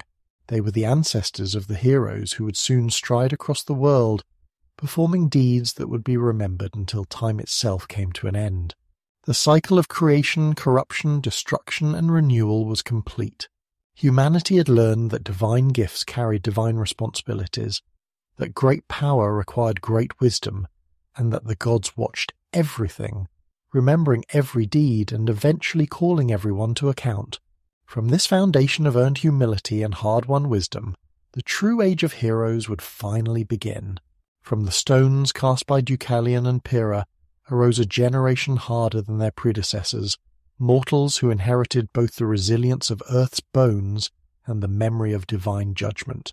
But the gods, having witnessed humanity's capacity for both greatness and corruption, chose a different path for the species' future development. Rather than remaining distant observers, they began to walk among mortals, to love them and sire children with them, creating a new breed of being that stood between pure mortality and pure divinity. These were the heroes, and their age would be remembered as the most glorious chapter in the long story of human aspiration. Born of divine fathers and mortal mothers, or sometimes the reverse, they possessed strength beyond normal human limits, beauty that could stop armies in their tracks, and most importantly, the capacity to achieve deeds so magnificent that they would be remembered until the stars themselves burned out. The heroes embodied a concept the Greeks called arete, a word that encompassed excellence in all its forms, but meant something deeper than mere skill or achievement. Arete was the full realization of human potential, the perfect expression of whatever gifts the gods had bestowed. For a warrior, it meant courage that never faltered and skill that never failed. For a ruler, it meant wisdom that brought justice and prosperity to his people. For an artist, it meant the ability to create beauty that touched the divine realm itself. But arete alone was not sufficient for true heroism. The heroes also pursued kleos, undying fame that would preserve their names and deeds in human memory forever. This was not mere vanity, but a form of immortality available to mortals who could not live forever in body, but could achieve eternal life through story and song. Kleos was earned through great deeds performed in full knowledge that they might lead to early death, a conscious choice to value eternal remembrance over lengthy but unremarkable existence. Yet the very nature that made heroes great also made their lives tragically brief. The divine blood that gave them supernatural abilities also made them unable to find contentment in ordinary mortal existence. They were driven to seek ever greater challenges, to test themselves against impossible odds, to push the boundaries between what mortals could achieve and what was reserved for gods alone. This divine restlessness meant that heroes rarely died peacefully in their beds, surrounded by children and grandchildren. Instead, they burned bright and fast like stars that blazed across the sky before vanishing into legend. The great heroic bloodlines began to establish themselves across the known world, each family carrying the legacy of some divine ancestor, each generation producing new champions who would add their own chapters to the growing saga of mortal achievement. From Argos came the descendants of Zeus's mortal loves. From Thebes, the offspring of various gods who had been enchanted by human beauty. From Athens, the children of Poseidon and other sea deities who valued wisdom as much as strength. Among the earliest and most significant of these heroes was Perseus, whose very birth demonstrated the lengths to which the gods would go to fulfill their desires. His mother, Danae, was daughter of King Acrisius of Argos, a princess of such extraordinary beauty that her father locked her away in a bronze tower to prevent any man from approaching her. This precaution arose from a prophecy that Acrisius would be killed by his own grandson, a fate the king hoped to prevent by ensuring his daughter never bore children. But bronze towers, however strong, could not keep out the king of the gods when his passion was aroused. Zeus transformed himself into a shower of golden rain, and descended through the only opening in Danae's prison, falling upon her like liquid sunlight. From this miraculous union Perseus was conceived, a child destined to fulfill not only the prophecy that terrified his grandfather, but also to become one of the greatest heroes of his generation. When Acrisius discovered that his daughter had somehow conceived despite her imprisonment, he faced a terrible dilemma. He dared not kill her outright, for that would bring down the wrath of whatever god had fathered the child.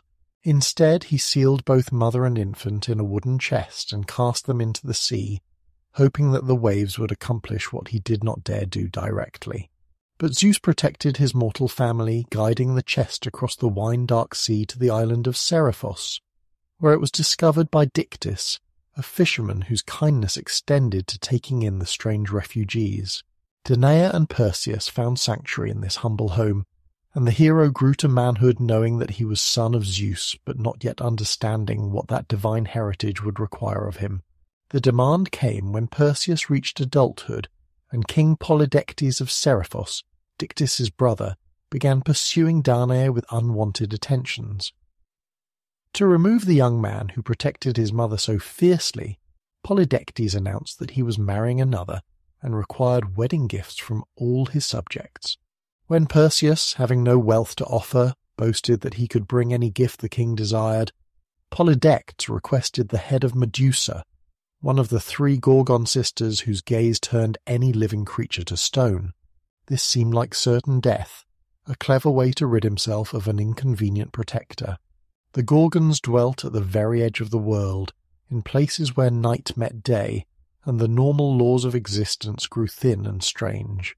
Medusa, once beautiful enough to attract Poseidon himself, had been transformed into a monster whose hair writhed with living snakes, and whose eyes carried the power of instant petrification.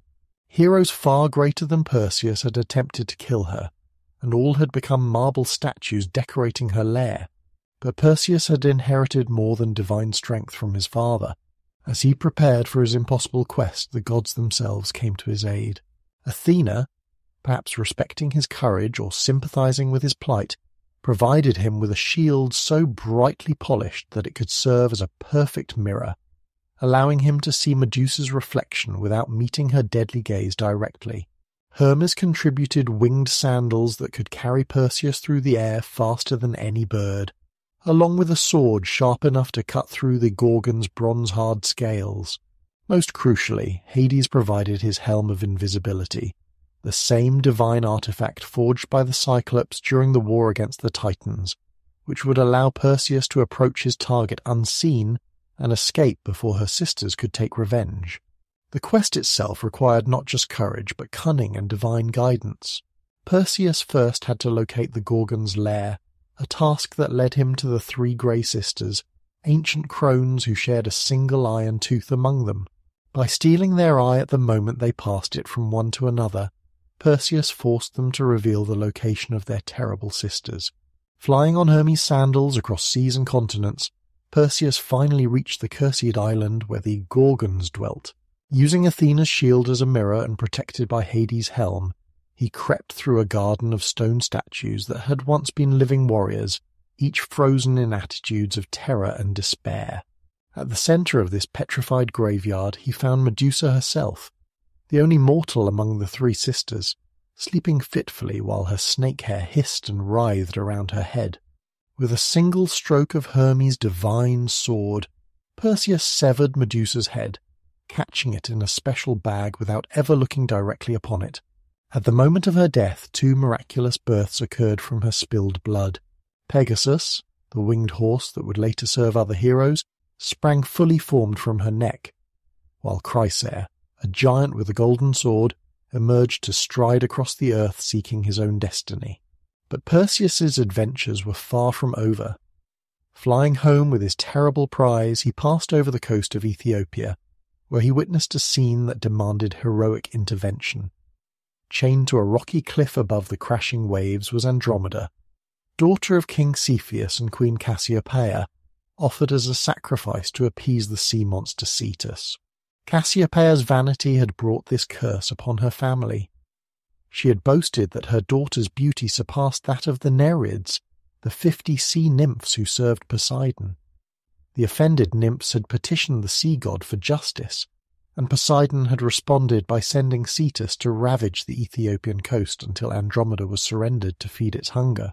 Perseus, his heart moved by the princess's plight and perhaps by her extraordinary beauty, struck a bargain with her parents. He would slay the monster and free their daughter if they would grant him her hand in marriage. The desperate parents agreed, and Perseus prepared for his second great battle. When Cetus rose from the depths, a creature so vast that its coils could encircle mountains, Perseus took to the air on his winged sandals. The battle that followed became the stuff of legend, the hero darting around the monster like a swift bird, striking with his divine sword at vulnerable spots while avoiding the creature's massive jaws and crushing tentacles. Finally, Perseus unveiled Medusa's head, and even the sea monster could not resist the Gorgon's petrifying power. Cetus turned to stone and sank beneath the waves, becoming a reef that sailors would avoid for generations to come. Andromeda was freed, the marriage celebrated, and Perseus had founded what would become the Perseid dynasty, a royal line that would produce heroes and kings for centuries.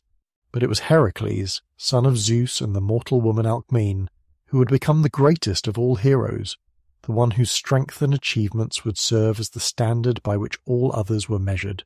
Yet his very greatness made him the target of divine jealousy, particularly from Hera, who saw in every child of Zeus's mortal affairs a reminder of her husband's infidelity and a potential threat to her own offspring's position. Heracles inherited his father's immense physical strength, but he also inherited the curse of Hera's relentless hatred. From his birth, the queen of the gods plotted his destruction, sending serpents to strangle him in his cradle, driving him to madness at crucial moments, and ensuring that his life would be a constant struggle against supernatural opposition. The defining moment of Heracles' life came when Hera sent upon him a madness so complete that he failed to recognize his own wife and children, slaying them in a frenzy that he believed was righteous battle against enemies. When the madness lifted and he saw what he had done, his grief was so profound that it seemed the very earth would crack from the weight of it. Seeking purification and penance for his unwitting crimes, Heracles consulted the oracle at Delphi, where Apollo's priestess delivered a pronouncement that would define the remainder of his mortal existence. He must serve his coward cousin Eurystheus, king of Tiryns, performing whatever labours the king might devise, no matter how dangerous or humiliating they might be. Eurystheus, terrified of Heracles' strength, but emboldened by Hera's protection, devised 12 labours so difficult that no mortal man should have been able to accomplish even one of them. Each task was designed not merely to test Heracles' strength, but to send him to places where death seemed certain, where monsters dwelt that had never been defeated, where the very landscape was hostile to human life. The first labour required Heracles to slay the Nemean lion, a creature with hides so tough that no weapon could penetrate it, and claws so sharp they could cut through the finest armour like parchment. In the hills outside Nemea, Heracles tracked the beast to its lair and, finding that neither sword nor spear could harm it, wrestled the lion with his bare hands, finally strangling it in a grip that not even supernatural strength could break. From its impenetrable hide he fashioned a cloak that would protect him in many future battles. The second labour led him to the swamps of Lerna, where the Hydra lurked in pools that bubbled with poison and decay. This serpentine monster possessed 9 heads, each capable of spitting venom that could kill with a single drop, but its most terrible feature was its power of regeneration. When Heracles cut off one head, 2 more grew in its place, making the creature seemingly impossible to kill. Only with the help of his nephew Iolaus, who cauterized each neck stump with burning brands, could Heracles finally destroy the beast. In its blood he dipped his arrows, making them carry poison that no healing could cure. Each subsequent labour tested different aspects of heroic excellence. The Erymanthian boar required not strength but skill, as Heracles had to capture the creature alive and bring it back to Eurystheus, who was so terrified by the sight of the massive beast that he hid in a bronze jar. The Ceryneian deer tested patience and persistence, for this sacred animal of Artemis could not be harmed, only captured through a year-long chase that took Heracles to the very edge of the world. The Stymphalian birds combined multiple challenges, as these bronze-beaked, bronze-feathered creatures could launch their metallic plumage like arrows while poisoning the air with their toxic droppings.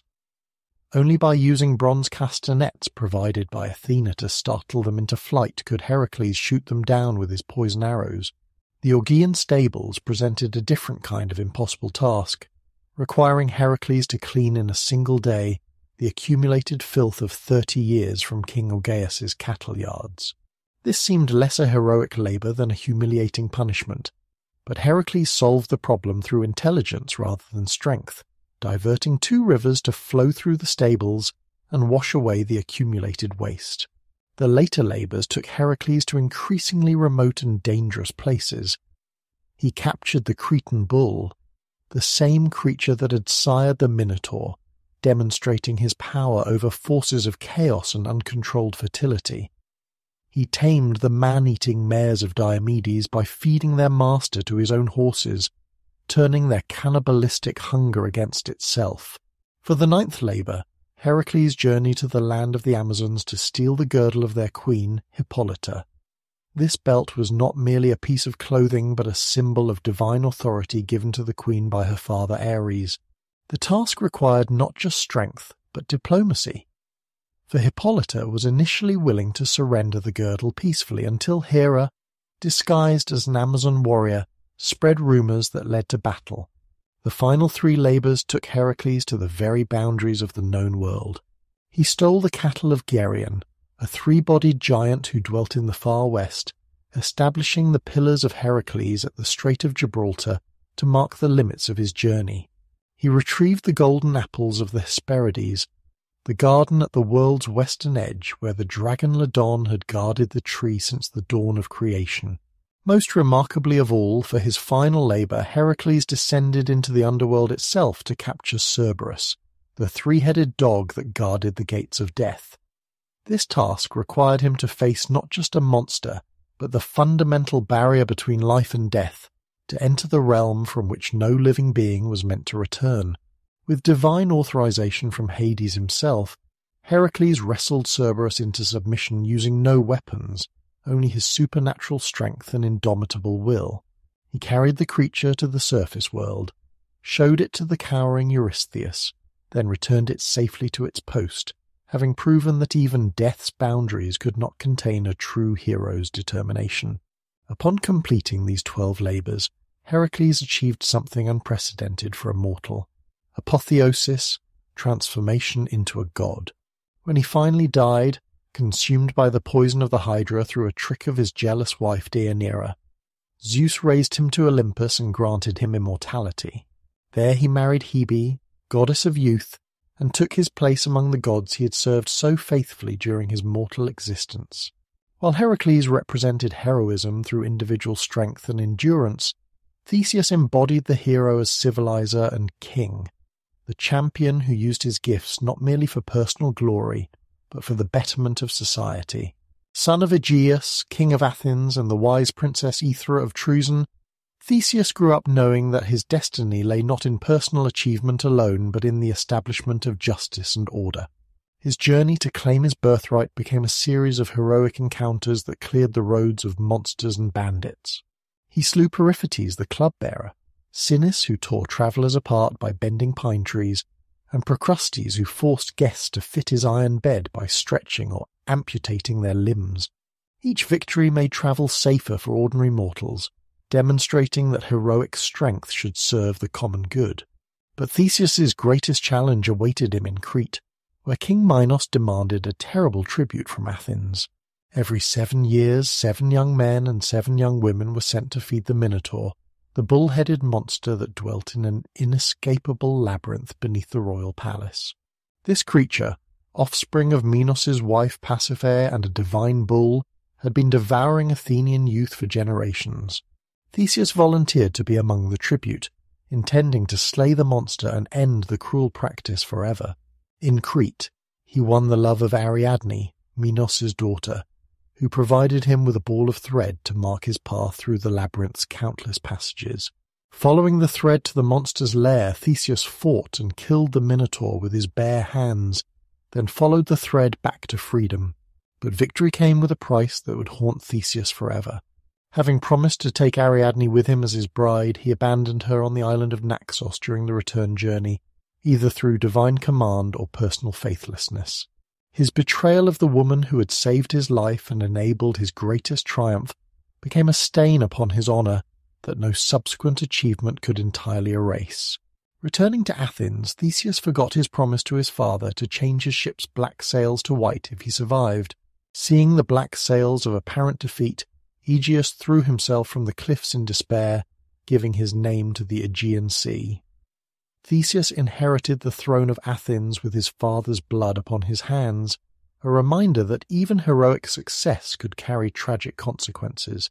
As king, Theseus unified the scattered communities of Attica into a single state, establishing the foundations of Athenian democracy and culture, but his later years were marked by increasingly reckless adventures, including an attempt to abduct Persephone from the underworld, which resulted in his imprisonment in Hades until Heracles freed him during his own journey to capture Cerberus.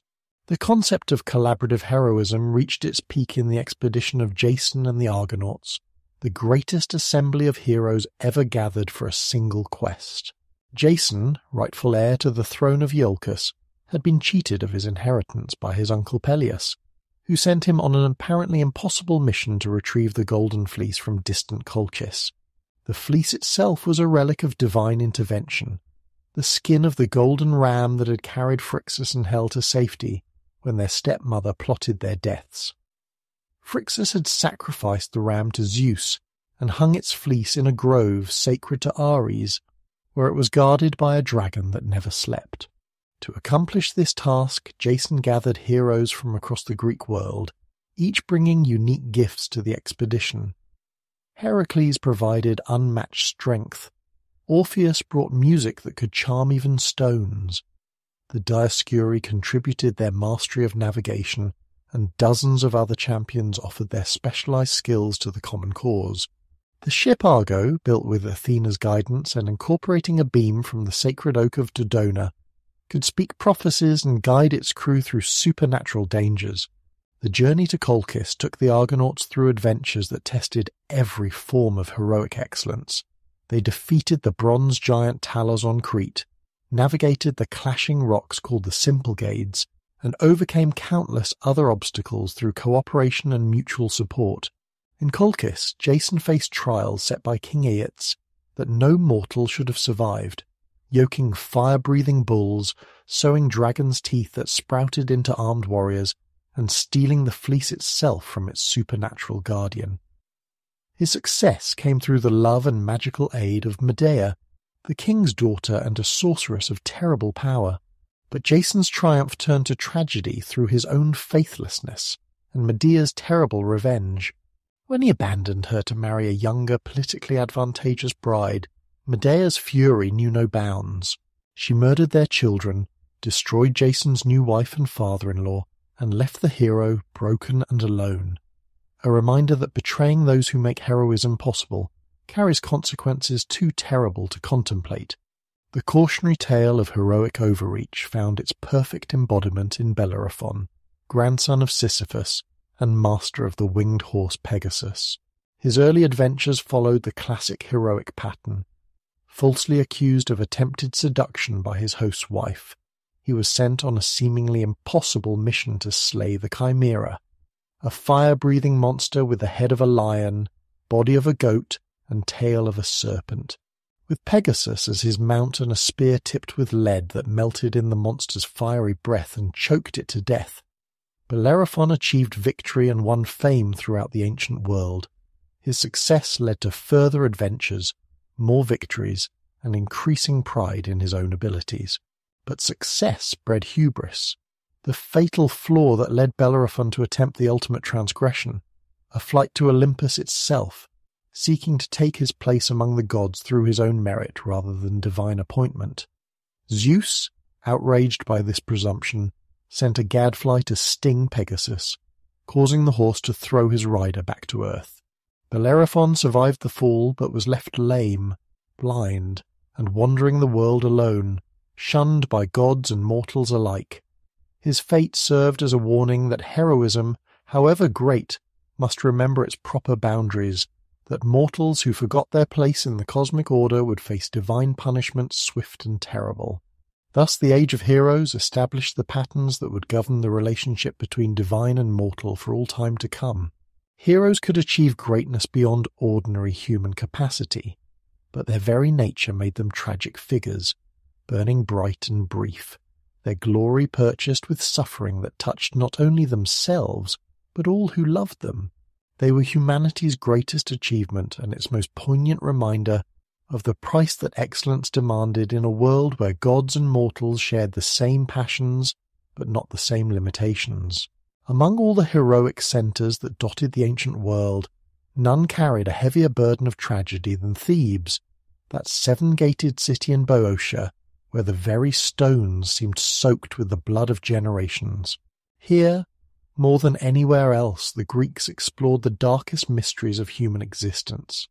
The power of fate to shape lives regardless of mortal will, the terrible cost of family curses that passed from parent to child like inherited disease, and the tragic irony that knowledge, when it finally arrives, often comes too late to prevent the very disasters it reveals. The city's doom was woven into its foundation from the very beginning, starting with a quest that seemed blessed by divine favour, but carried within it the seeds of endless sorrow. Cadmus, son of King Agenor of Phoenicia, had been sent across the Mediterranean world on what appeared to be a simple mission, to find his sister Europa, who had been abducted by Zeus in the form of a magnificent bull. The god had carried the beautiful princess across the sea to Crete, where she would bear him sons who would become kings and heroes. But Europa was lost to mortal searching, hidden in divine realms beyond her brother's reach. For years Cadmus wandered the known world, following rumours and oracles, pursuing traces of his beloved sister that always dissolved like morning mist when he drew near. Finally, exhausted by his futile quest, he consulted the oracle at Delphi, seeking divine guidance for his impossible task. But Apollo's priestess gave him counsel he had not expected.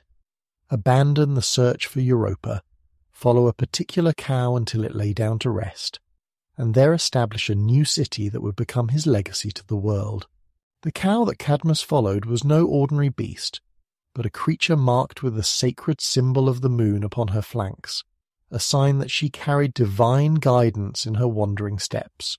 She led him across mountains and valleys until she came at last to a fertile plain in Boeotia, where she lay down to rest beside a spring of clear water.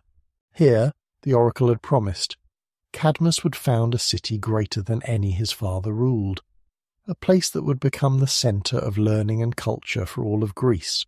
But even this moment of apparent triumph carried within it the first seeds of the curse that would haunt Thebes forever.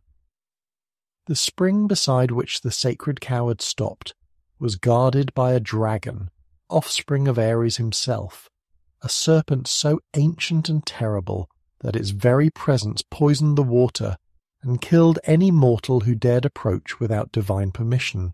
When Cadmus sent his companions to draw water from the spring, the dragon slaughtered them all, leaving their bodies scattered around the sacred pool like broken offerings. Cadmus, driven by grief and righteous anger, fought the monster in single combat, finally driving his spear through its massive head and pinning it to an oak tree that had witnessed the dawn of the world. But killing the dragon solved one problem only to create another far more serious. Ares, learning that his child had been slain by a mortal, demanded justice that could not be denied. Cadmus was condemned to serve the god of war for 8 full years, labouring like a slave to atone for the crime of defending his own men against a monster's unprovoked attack. During his years of servitude, Cadmus learned that victory often carries a price higher than defeat, that even justified actions can generate consequences that echo through generations. When Athena appeared to him after his service was complete, she brought divine wisdom along with practical advice. The dragon's teeth, she told him, contained the power to raise an army from the earth itself. Following the goddess's instructions, Cadmus sowed the dragon's teeth in the fertile soil beside the spring, Immediately, armed warriors began to sprout from the furrows like deadly crops, fully grown men in bronze armour who emerged from the earth ready for battle. But Athena had warned Cadmus that these Spartoi, these sown men, would destroy each other unless he gave them a common enemy to fight. Cadmus threw a stone into their midst, and instantly the warriors began to accuse each other of treachery. In the bloody battle that followed, all but 5 of the dragonborn men perished. These survivors became the founding fathers of Thebes, the noble families whose descendants would rule the city for generations to come. But their very origin, born from violence and trickery, planted the seeds of strife that would eventually tear the city apart.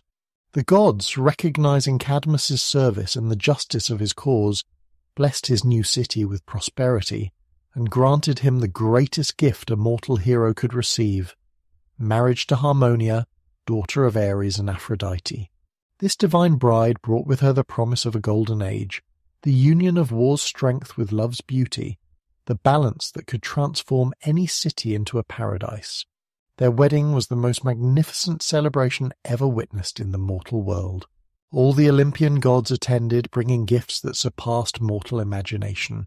The most beautiful presents came from Hephaestus, a golden necklace of such exquisite craftsmanship that it enhanced the beauty of any woman who wore it, and a robe woven with threads of pure starlight that made its wearer appear as radiant as a goddess.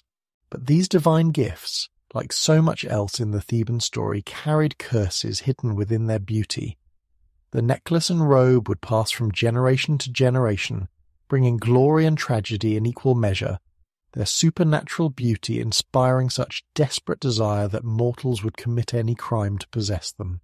Cadmus and Harmonia ruled Thebes in peace and prosperity for many years, their children founding dynasties that spread across the known world. But the curse that had been planted with the dragon's teeth continued to work its poison through the generations. Their grandson Pentheus inherited the throne when Cadmus abdicated to spend his final years in contemplation. But he also inherited the family's tragic tendency to challenge divine authority when it conflicted with human understanding. When Dionysus, the god of wine and ecstasy, returned to Thebes to establish his worship among the people who should have honoured him as their own divine kinsman, Pentheus saw only dangerous foreign corruption threatening the order he had sworn to maintain. The young king refused to acknowledge Dionysus as a god, forbade the women of Thebes from participating in his wild festivals, and imprisoned the divine stranger when he came peacefully to request recognition. But gods could not be imprisoned by mortal chains, and Dionysus's revenge was swift and terrible. He drove the women of Thebes, including Pentheus's own mother Agave, into religious frenzy, sending them dancing madly in the mountains where they tore apart wild animals with their bare hands and spoke prophecies in voices not their own.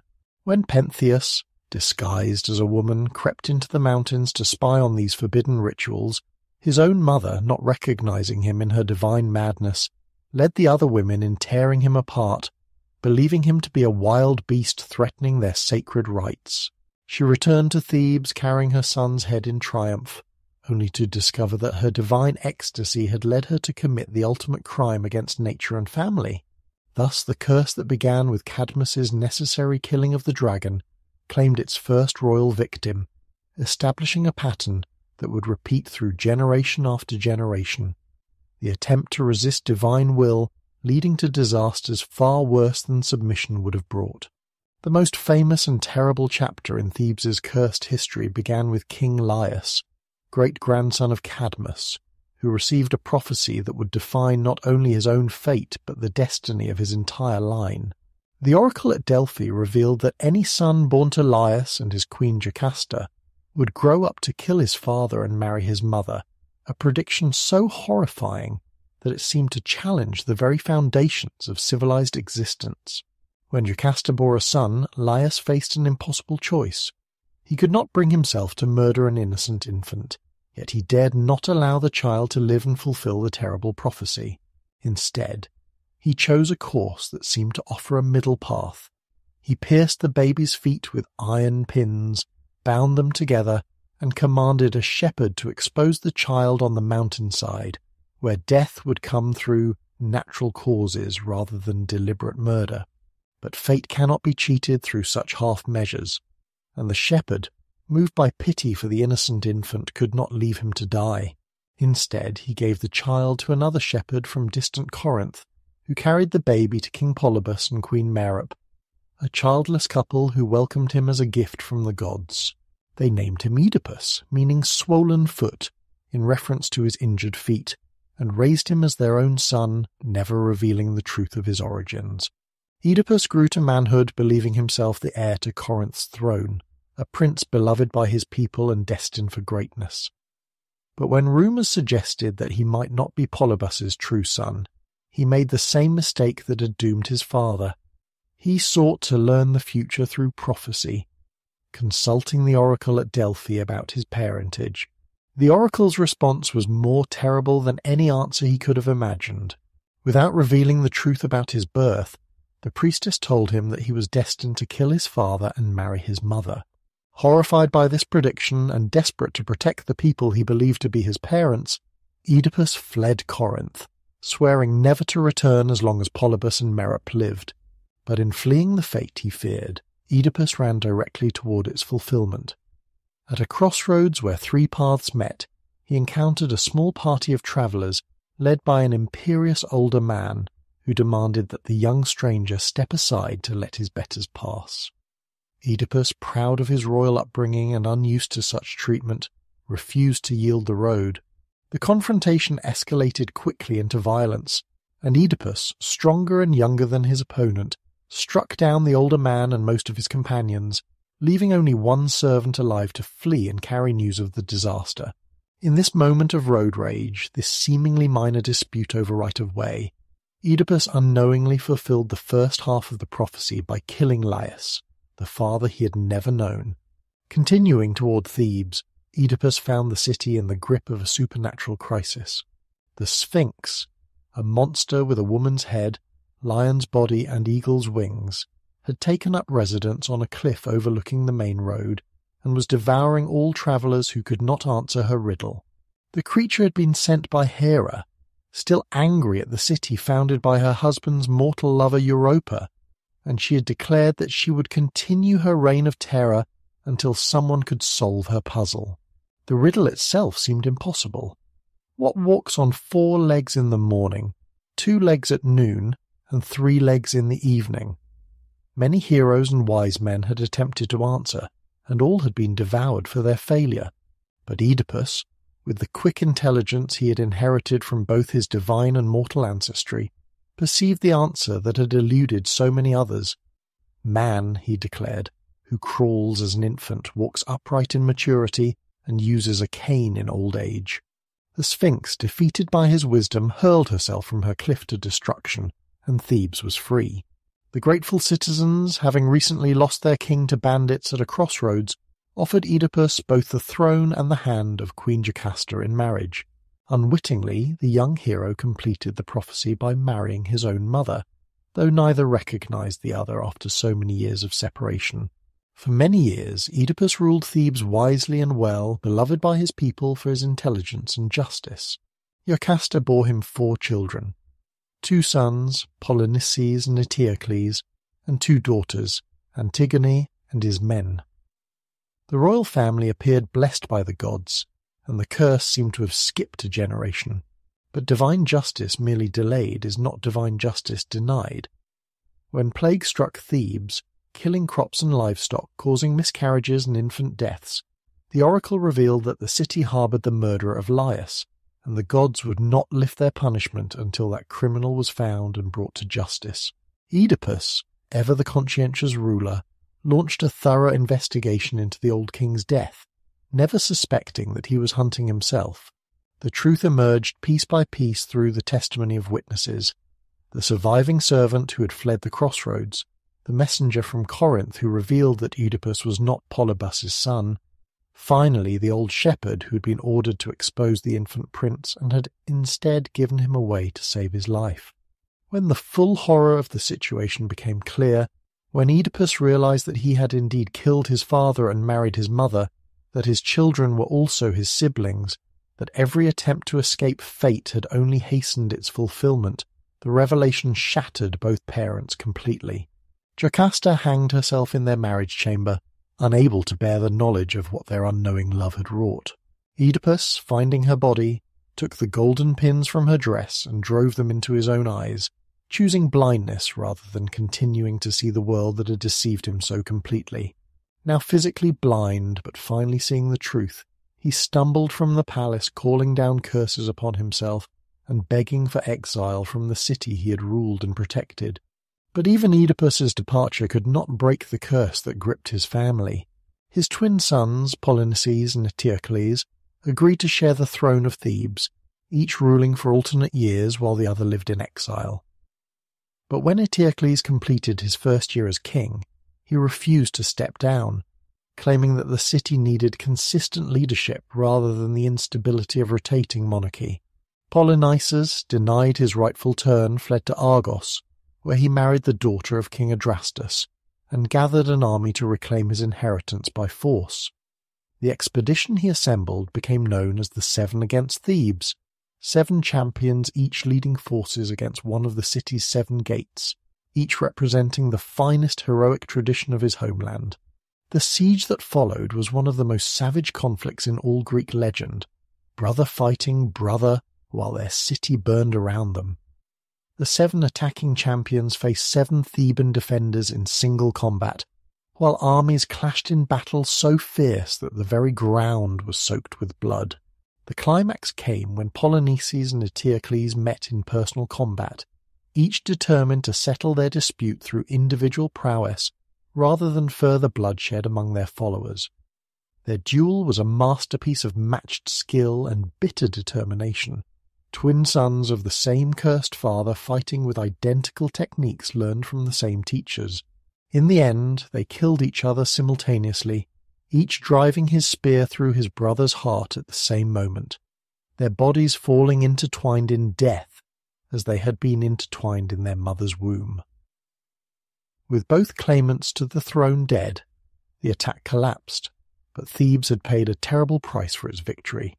Creon, brother of the dead Queen Jocasta, assumed the regency and immediately faced the moral crisis that would define his reign. As a matter of state policy, he decreed that Eteocles, who had died defending the city, should receive full heroic honours and burial. But Polynices, who had brought foreign armies against his own hometown, was declared a traitor whose body must lie unburied, food for dogs and carrion birds, his soul denied passage to the underworld. This decree placed divine law in direct conflict with human authority, for the gods demanded proper burial for all the dead, regardless of their crimes in life. Antigone, sister to both fallen princes, faced an impossible choice: obey her uncle's law and allow her brother's soul to wander homeless forever, or defy royal authority and face execution for treason. Her decision revealed the tragic nobility that ran in her cursed bloodline alongside its tendency toward doom. Despite the pleas of her sister Ismene, despite Creon's threats and the certainty of death, Antigone chose to honour divine law above human command. In the darkness before dawn, she crept out to where Polynices lay, and performed the minimal burial rites that would allow his soul to find peace. When her defiance was discovered, Creon faced his own impossible choice. To pardon Antigone would undermine his authority and suggest that royal commands could be ignored whenever someone claimed divine justification, but to execute her would mean killing the last innocent member of the royal family, a young woman whose only crime was love for her brother and reverence for the gods. Creon's rigidity, his inability to distinguish between necessary authority and destructive pride, led him to choose the harsher course. Antigone was sealed alive in a cave, left to die slowly of hunger and thirst as punishment for her defiance. But the gods, who had watched the curse of Thebes play out through so many generations, finally intervened directly.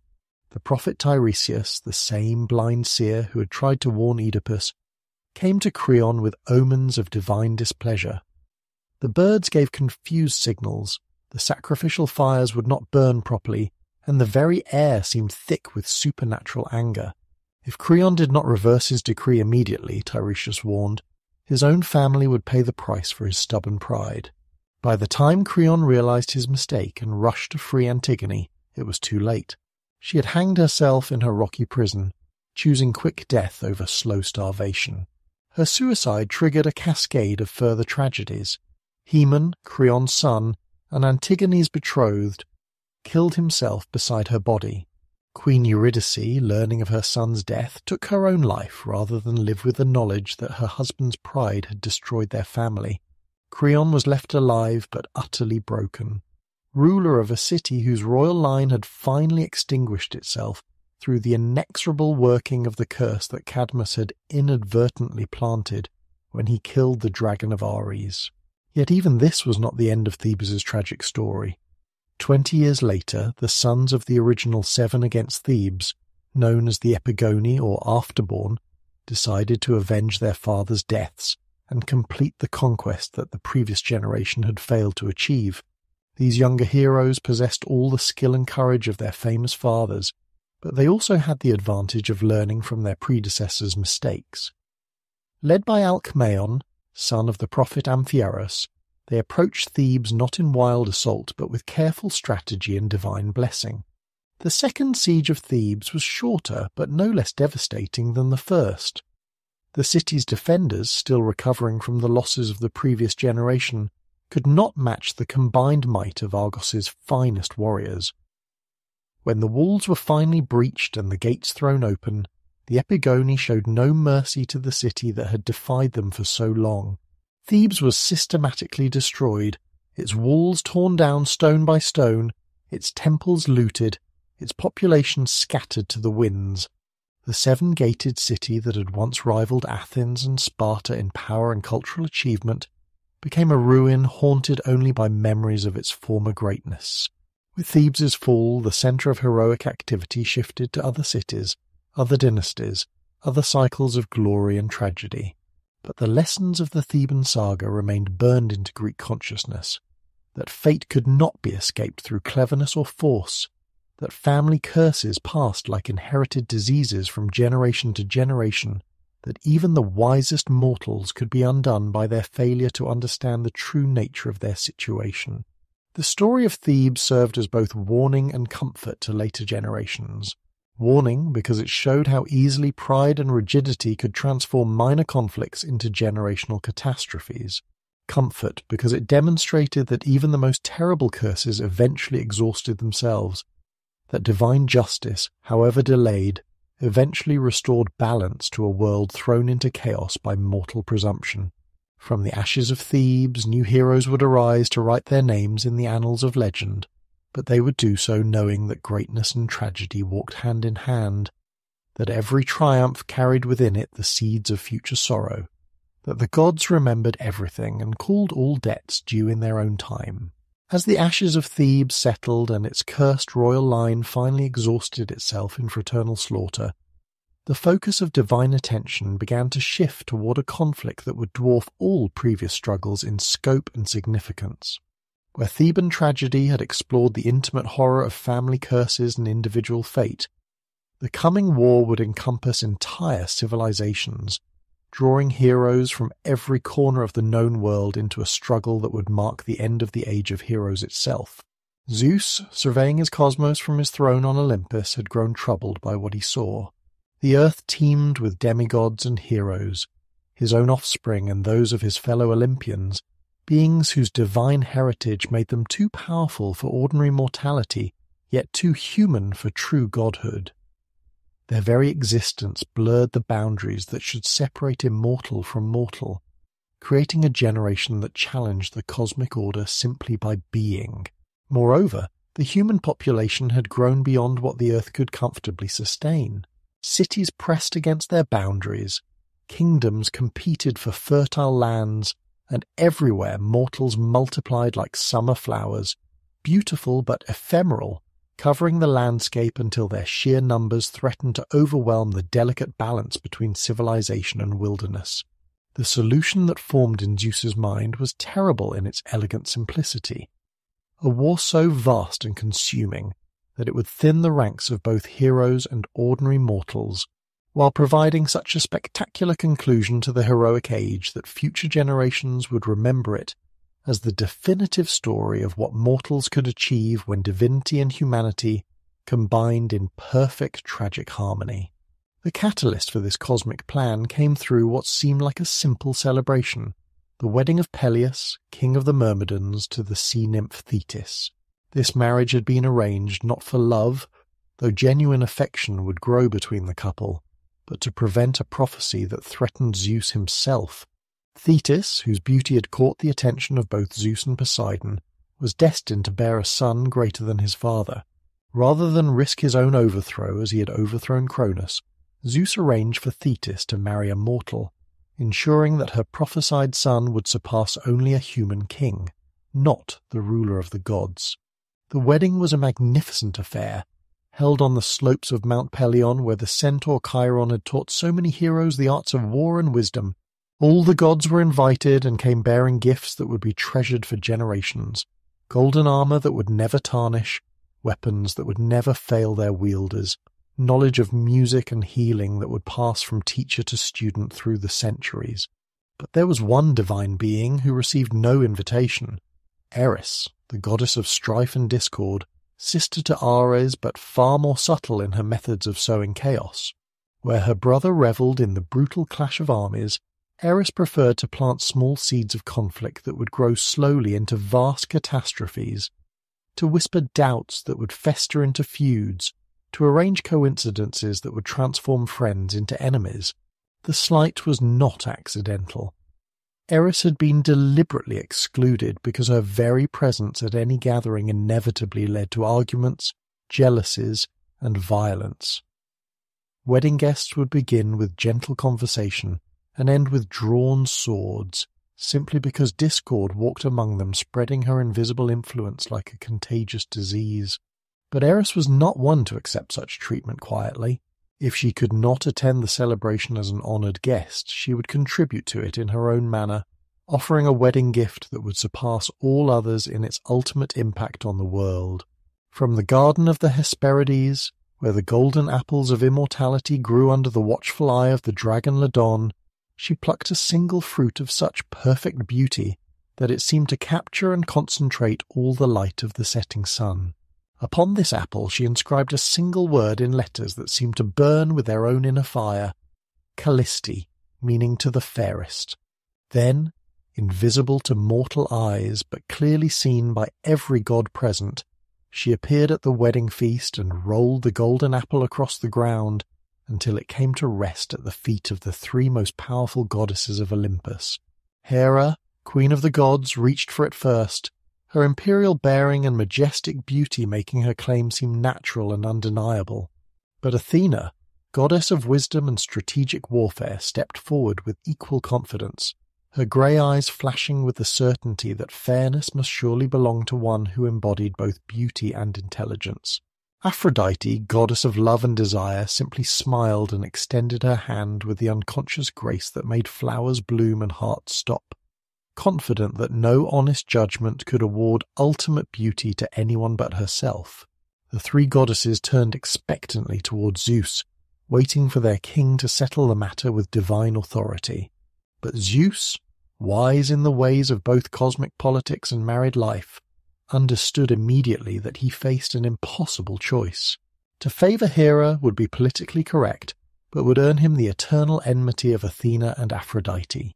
To choose Athena would acknowledge wisdom over passion, but would enrage both his wife and the goddess who could make or break any relationship. To select Aphrodite would honour love itself, but would drive both Hera and Athena into alliance against him. No, this decision required someone with nothing to lose and no stake in the cosmic hierarchy, someone whose judgment could not be attributed to divine politics or family favoritism. Zeus's gaze fell upon a young shepherd he had been watching with interest, a youth who tended his flocks on the slopes of Mount Ida in the Troad, unaware that he was actually Paris, Prince of Troy, whose birth had been marked by prophecies of doom. Paris had been exposed as an infant because of a dream his mother Hecuba had experienced while pregnant. She saw herself giving birth to a burning torch that set all of Troy aflame.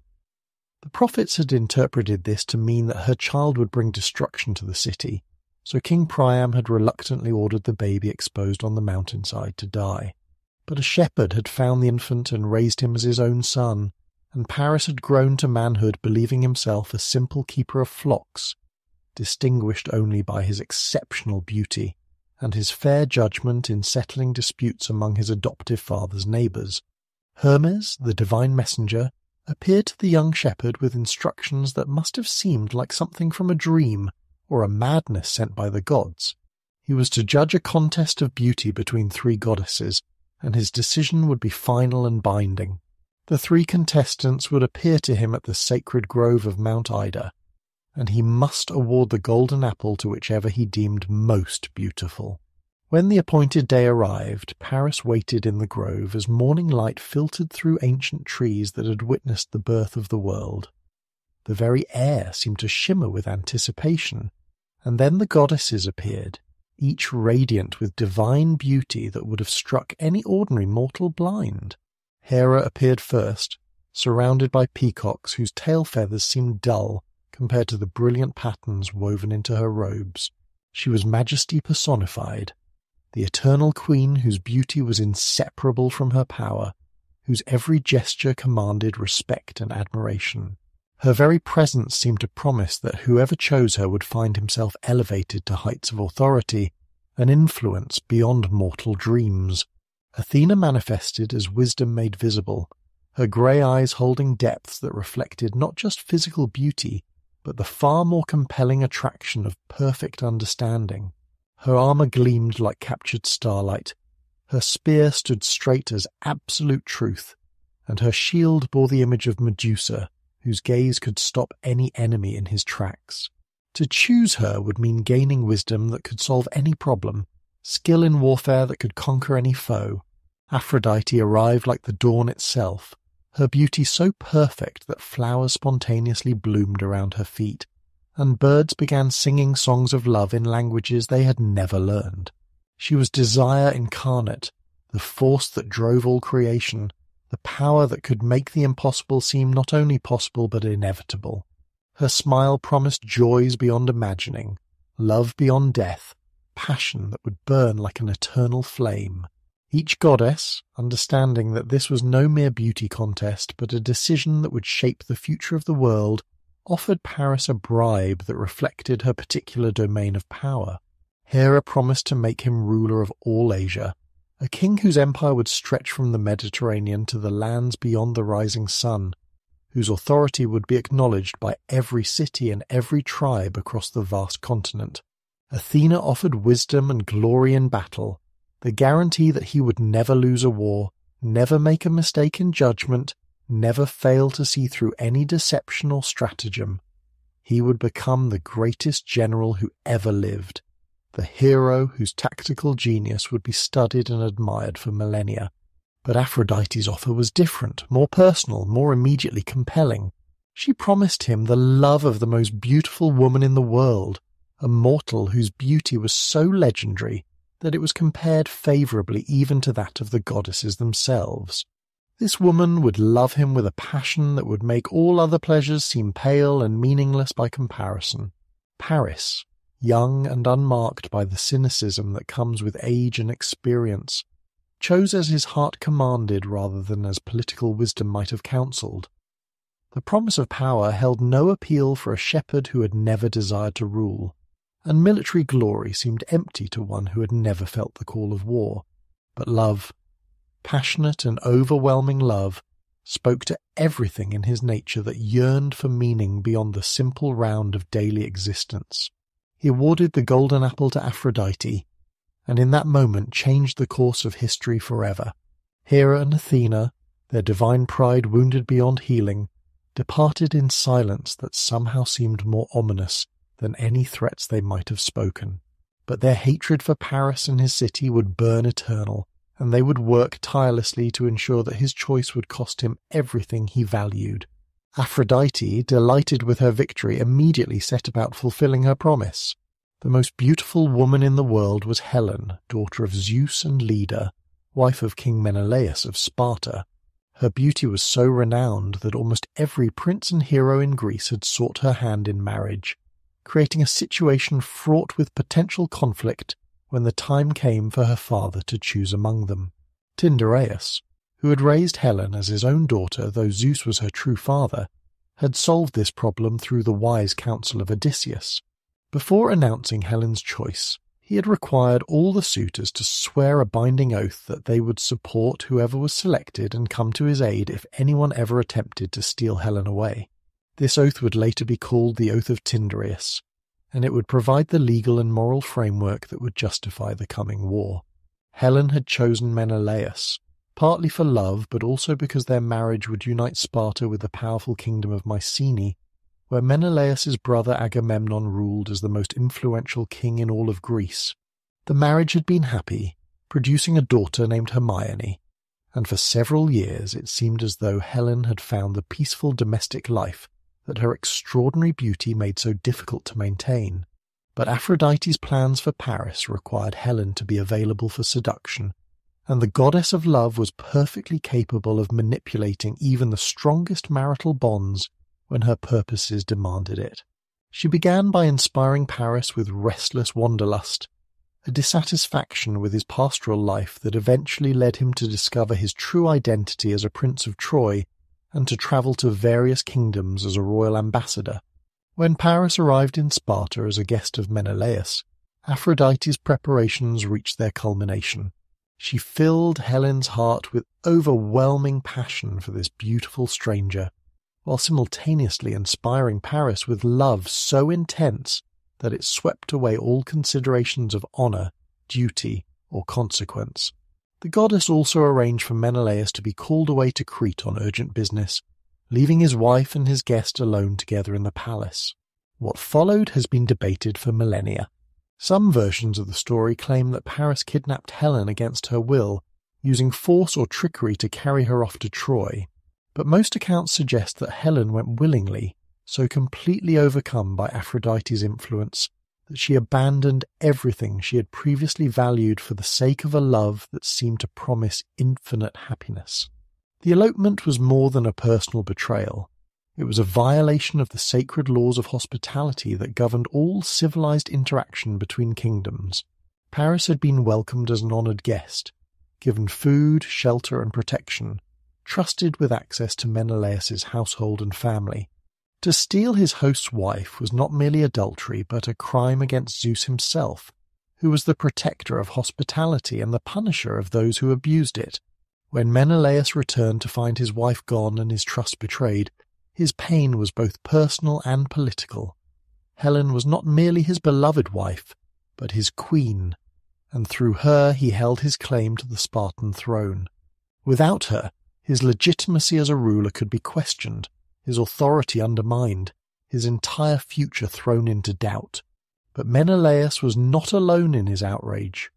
The Oath of Tyndareus bound every major king and hero in Greece to support him, and his brother Agamemnon saw in Helen's abduction an opportunity to unite the Greek kingdoms under his leadership for a war that could bring glory and plunder to all involved. The call to arms went out across Greece, carried by swift messengers who reminded each former suitor of the oath he had sworn and the honour he had pledged. Most responded immediately, understanding that their reputation for reliability in such matters was more important than any inconvenience the war might cause. But some of the greatest heroes proved reluctant to abandon their peaceful lives for what seemed like another man's domestic dispute. Odysseus, king of Ithaca and the wisest of all the Greek leaders, had recently married Penelope and become father to an infant son named Telemachus. When Agamemnon's messengers arrived to claim his service, they found Odysseus ploughing his fields with an ox and a donkey yoked together, casting salt instead of seed into the furrows, apparently having lost his mind. But Palamedes, one of the messengers, suspected trickery. He snatched baby Telemachus from his mother's arms and placed him directly in the path of Odysseus's plough. Immediately Odysseus swerved to avoid harming his son, revealing that his madness was feigned and that he was indeed fit to fulfill his oath. The incident planted seeds of resentment between Odysseus and Palamedes that would bear bitter fruit during the war itself. Achilles, the son whose birth had brought Peleus and Thetis together, presented a different challenge. Thetis, knowing through prophecy that her son would die young if he went to Troy but would live long if he remained at home, had hidden him on the island of Skyros disguised as a girl among the daughters of King Lycomedes. This deception might have succeeded indefinitely, but the Greeks needed Achilles desperately, for prophecy had revealed that Troy could not fall without his participation. Odysseus, his own deception exposed, devised a strategy to unmask the hidden hero. Disguising himself as a merchant, he visited the court of Skyros with a collection of goods designed to appeal to young women: jewellery, fine fabrics, cosmetics, and mirrors. But hidden among these feminine treasures, he placed a sword and shield of exceptional craftsmanship. When the king's daughters gathered to examine the merchant's wares, most showed interest only in the jewellery and cloth. But one maiden was drawn immediately to the weapons, lifting the sword to test its balance, hefting the shield to judge its weight. This, of course, was Achilles, whose warrior's instincts could not be completely suppressed even by feminine disguise. Odysseus confirmed his suspicion by having a confederate sound a trumpet call outside the palace, mimicking an enemy attack. While the real princesses scattered in alarm, Achilles instinctively grabbed sword and shield and prepared to fight, revealing his true nature and identity. Despite Thetis's tears and pleas, honour required Achilles to join the expedition, bringing with him his faithful companion Patroclus and his regiment of Myrmidons, the finest warriors in all of Greece. The assembled Greek army was the largest military force ever gathered, over 100,000 men sailing in more than 1,000 ships from ports across the Mediterranean. Each contingent was led by a hero of legendary prowess: Ajax, son of Telamon, strongest of all warriors except for Achilles himself; Diomedes, master of horses and favourite of Athena; Nestor, oldest and wisest of the commanders, whose counsel was valued even by Agamemnon; dozens of others whose names would live forever in song and story. But even this mighty force could not simply sail directly to Troy. The army assembled at Aulis, a harbour in Boeotia, where they waited for favourable winds to carry them across the Aegean Sea. Days passed, then weeks, and still the winds blew from the wrong direction or died away entirely, leaving the ships becalmed in the harbour while supplies dwindled and men grew restless. Finally, the seer Calchas revealed the cause of their delay. Artemis, goddess of the hunt and protector of wild animals, had been offended by Agamemnon's boast that he was a better archer than she. The goddess demanded a sacrifice before she would permit the winds to change. Iphigenia, Agamemnon's eldest daughter, must die on her altar. The command placed Agamemnon in an impossible position. As a father, he could not bear to sacrifice his beloved child, a beautiful young woman just reaching the flower of her youth. But as commander of the allied forces, he could not allow the expedition to fail because of his personal feelings, leaving Menelaus's grievance unanswered and Greek honour unsatisfied. After days of agonized deliberation, duty triumphed over paternal love. Agamemnon sent word to his wife Clytemnestra that Iphigenia was to be married to Achilles at Aulis, the greatest match any father could arrange for his daughter. Mother and daughter travelled eagerly to what they believed would be a wedding celebration, only to discover the horrible truth when they arrived. The sacrifice itself was a scene of heartbreaking tragedy.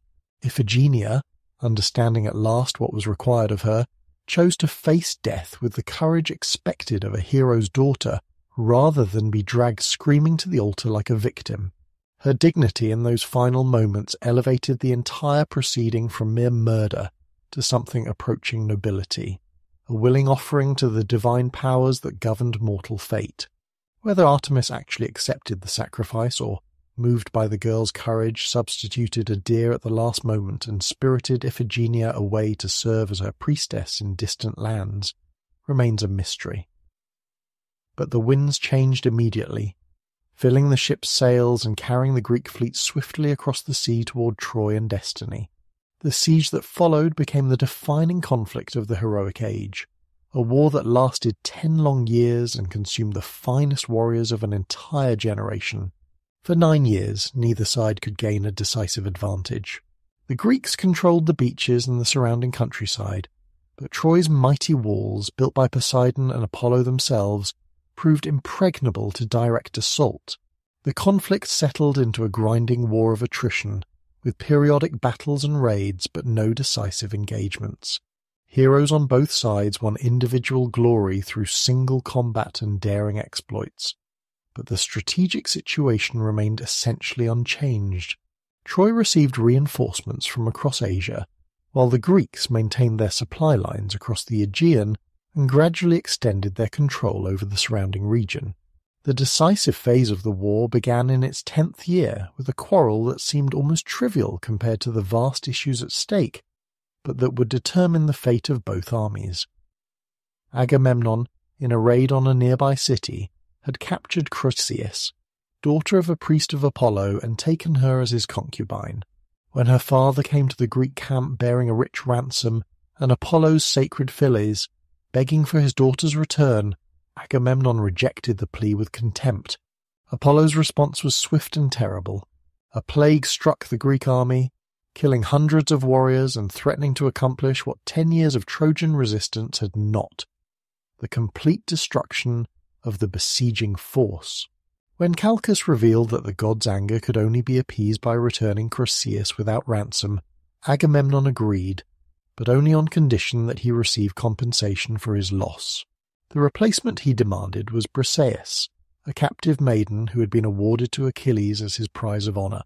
This demand struck at the very heart of the heroic code, for it suggested that Agamemnon's rank as supreme commander allowed him to override the judgment of the army in distributing the spoils of war. Achilles, the greatest warrior among the Greeks, found his honour publicly questioned and his achievements dismissed. The confrontation between the two heroes was one of the most dramatic moments in all of Greek literature. Achilles, his hand already on his sword hilt, came within a heartbeat of killing Agamemnon and ending the war through regicide. Only Athena's direct intervention, visible to him alone, prevented a crime that would have destroyed the Greek cause forever. Instead, Achilles chose a course that was perhaps even more devastating to Greek prospects. He withdrew from the fighting entirely, taking with him not only his own unmatched prowess, but also his Myrmidon troops, the elite force that had spearheaded many of the Greeks' most successful assaults. Without their greatest champion, the Greek army found itself steadily pushed back toward their ships, their morale crumbling as Hector and the other Trojan heroes pressed their advantage. Hector, eldest son of King Priam and the greatest of all Trojan warriors, was everything that a hero should be: brave without being reckless, strong without being brutal, noble without being proud. He fought not for personal glory but to defend his city, his family, and his people, making him a perfect foil for the more self-centered Greek champions. His presence on the battlefield inspired his followers and gave the Trojans hope that they might actually drive their enemies back into the sea. As the Greek situation grew desperate, Patroclus, Achilles' dearest friend and constant companion, pleaded with him to return to the fighting. When Achilles refused, still burning with anger over Agamemnon's insult, Patroclus proposed an alternative. Let him lead the Myrmidons into battle wearing Achilles' distinctive armour, so that the Trojans would think their greatest enemy had returned to the war. Achilles, torn between his love for his friend and his stubborn pride, agreed to the deception. He armed Patroclus with his own divine weapons and gave him command of the Myrmidon forces, but with strict instructions to limit himself to driving the Trojans back from the ships and not to pursue them toward the city walls. The strategy succeeded brilliantly at first. The sight of Achilles' armour sent panic through the Trojan ranks, and Patroclus fought with skill and courage that almost justified the deception. He drove the enemy back across the plain, saving the Greek ships from destruction and restoring hope to the allied army. But success made him reckless, and he forgot Achilles' warnings in the excitement of victory. Pursuing the retreating Trojans toward their city, Patroclus found himself face to face with Hector in single combat. The Trojan hero, realizing that this was not actually Achilles but someone wearing his armour, fought with the desperation of a man defending his homeland against its greatest threat. In the fierce battle that followed, Hector's spear found its mark and Patroclus fell, dying with his friend's name on his lips. The news of Patroclus's death transformed Achilles instantly from sulking hero to avenging fury. His rage at Agamemnon was forgotten, consumed by a larger and more terrible anger directed at Hector and all of Troy.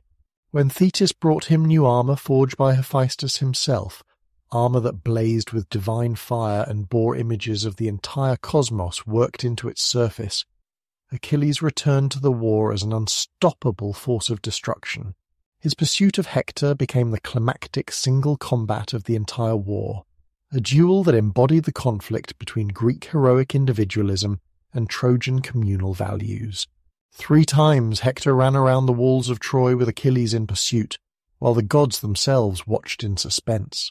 Finally, Athena's deception convinced Hector to turn and fight, and in the battle that followed, Achilles' superior skill and divine armour proved decisive. But Achilles' victory was marred by his treatment of Hector's body. Maddened by grief for Patroclus, he tied the Trojan hero's corpse to his chariot and dragged it around the walls of Troy, defiling the remains of a noble enemy in a display that shocked even his own allies. For days he continued this desecration, until Zeus himself commanded him to stop and accept ransom for the body. The climax of the Iliad came when King Priam, Hector's aged father, entered the Greek camp alone under cover of darkness, guided by Hermes and protected by Zeus's will. The scene in which the old king knelt before his son's killer and begged for the return of Hector's body became one of the most powerful explorations of human dignity and divine mercy in all of literature.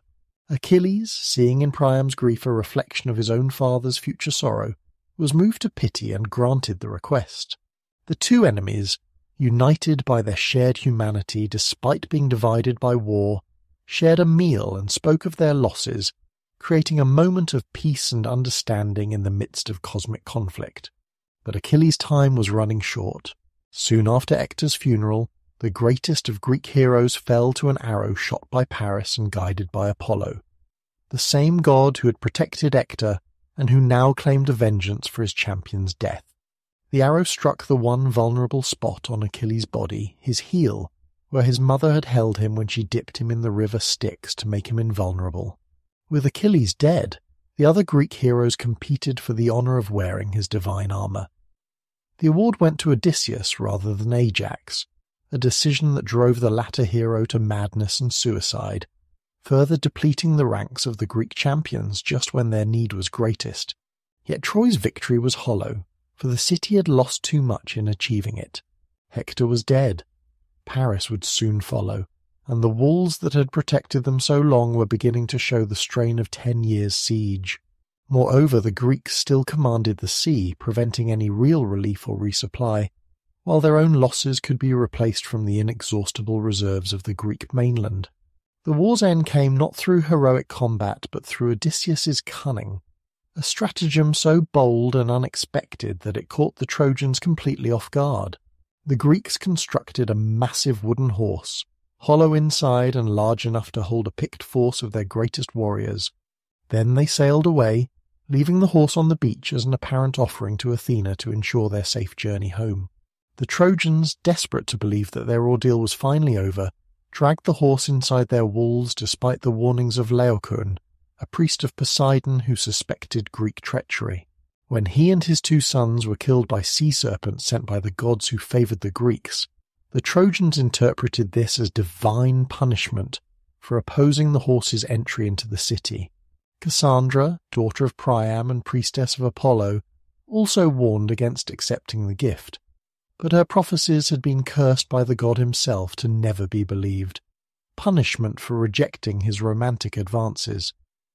Her desperate warnings were dismissed as the ravings of a mad woman, and the horse was dragged through the gates into the heart of Troy.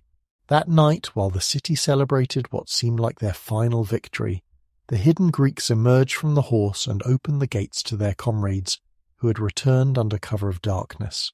The sack of Troy that followed was one of the most complete destructions in mythological history, as 10 years of pent-up frustration and loss exploded in an orgy of killing and burning that left the great city a smoking ruin. King Priam died at the altar of Zeus, cut down by Neoptolemus, son of the dead Achilles, who claimed this vengeance as his inheritance. Queen Hecuba and the other royal women were taken as slaves, while the city's treasures were divided among the victorious Greeks. Only a few Trojans escaped, most notably Aeneas, son of Aphrodite, who carried his aged father on his shoulders and led a small band of survivors toward a destiny that would eventually culminate in the founding of Rome. But victory proved as dangerous as defeat for many of the Greek heroes. Their sacrilegious behaviour during the sack of Troy, particularly Ajax the Lesser's rape of Cassandra at Athena's altar, earned them the gods' wrath and ensured that few would reach their homes safely. The returns, as the various homecoming journeys were called, became almost as famous as the war itself for their tales of divine punishment and heroic endurance. Agamemnon, the supreme commander who had held the Greek alliance together through 10 years of warfare, returned home only to be murdered by his wife Clytemnestra and her lover Aegisthus. The queen's revenge for Iphigenia's sacrifice had festered through the war years, and she struck within hours of her husband's return, killing him in his bath like a sacrificial victim. Menelaus, whose stolen wife had caused the entire conflict, took 8 years to reach Sparta. Wandering through Egypt and other distant lands while the gods tested his determination to reclaim his kingdom, Helen, the cause of so much suffering, remained beautiful and desirable, her divine heritage protecting her from the ravages of time and guilt. Their eventual reconciliation became a symbol of forgiveness and the power of love to survive even the greatest betrayals. Ajax the Greater, son of Telamon, never reached home at all. His suicide over the armour of Achilles had deprived the Greeks of one of their finest warriors and left his spirit bitter and unforgiving even in death. When Odysseus encountered him in the underworld, Ajax refused to speak, maintaining his grudge beyond the grave.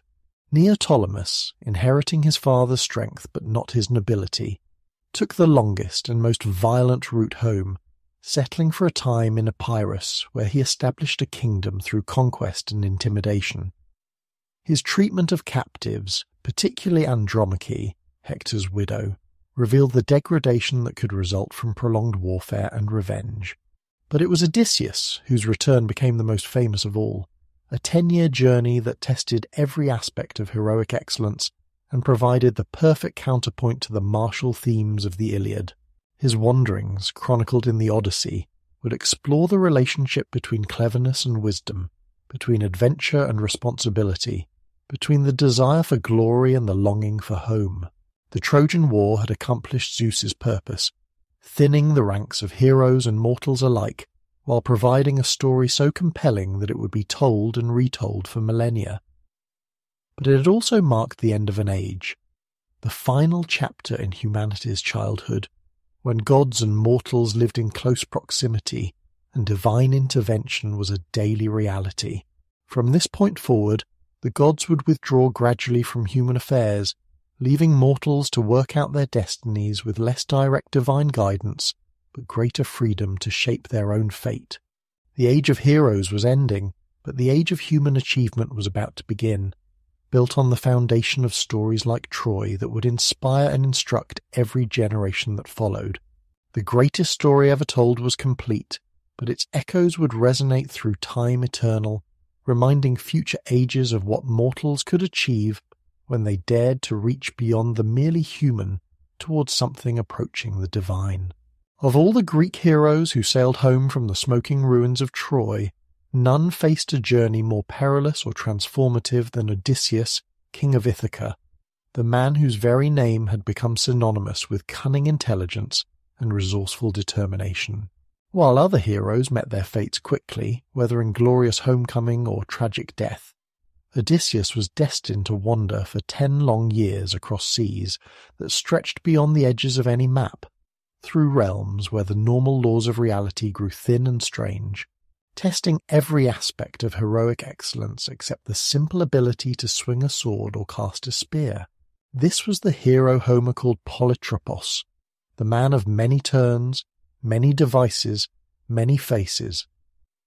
Where Achilles had been defined by his wrath and Hector by his nobility, Odysseus embodied adaptability itself, the uniquely human ability to survive through intelligence when strength fails, to find unexpected solutions when conventional approaches lead only to disaster. His mind was a treasure house of strategies and deceptions, each one perfectly suited to the particular challenge that confronted him. But Odysseus's greatest gift was also the source of his greatest trial. His cleverness had enabled him to conceive the Trojan horse, the stratagem that finally brought down the impregnable city and ended the long siege.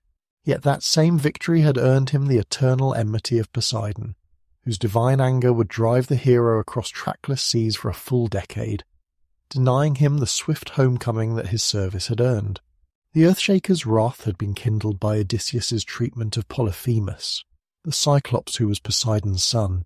In the flush of victory over the one-eyed giant, Odysseus had revealed his true name and lineage, allowing the monster to curse him with specific accuracy.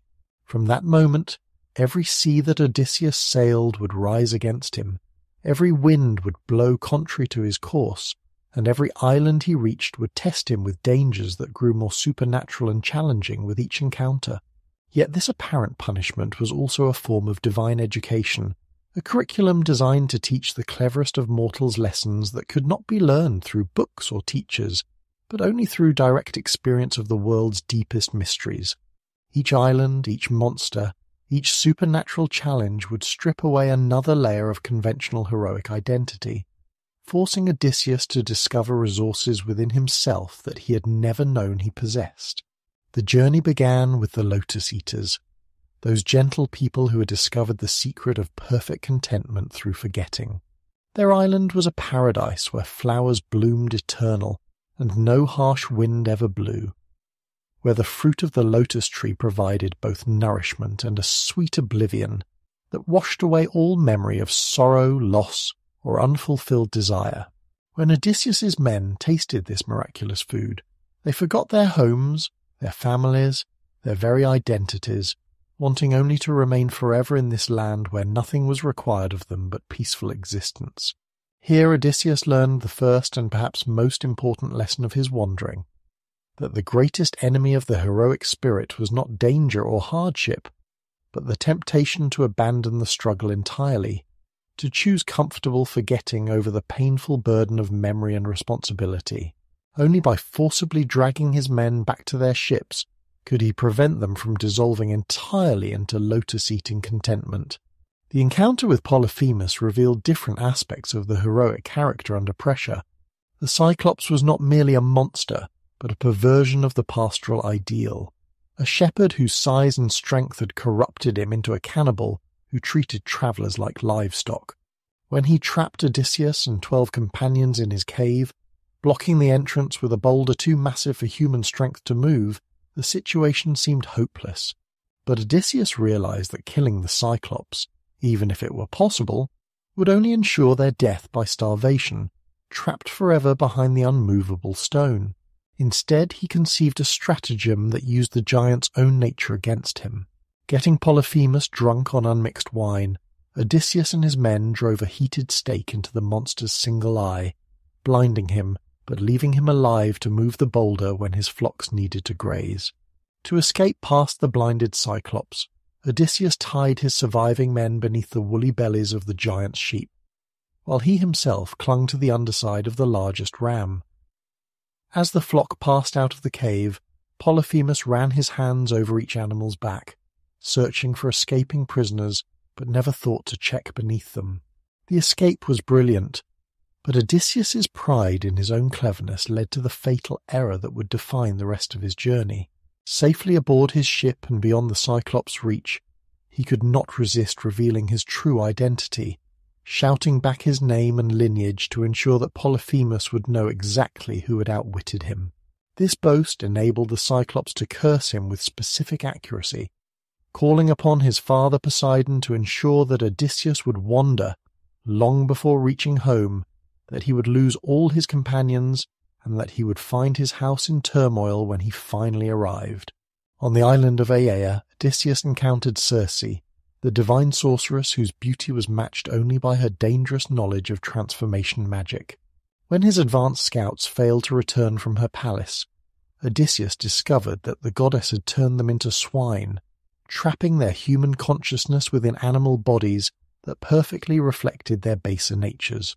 Protected by the divine herb moly, which Hermes had given him as an antidote to Circe's magic, Odysseus resisted transformation and forced the goddess to restore his men to human form. But Circe proved to be more than simply an enemy to be defeated. She became Odysseus's lover and teacher, sharing with him knowledge of the supernatural world that no mortal was meant to possess. From Circe, Odysseus learned the location of the entrance to the underworld and the ritual necessary to speak with the dead. This knowledge would prove crucial, for his journey home required guidance from the prophet Tiresias, whose wisdom extended beyond death itself.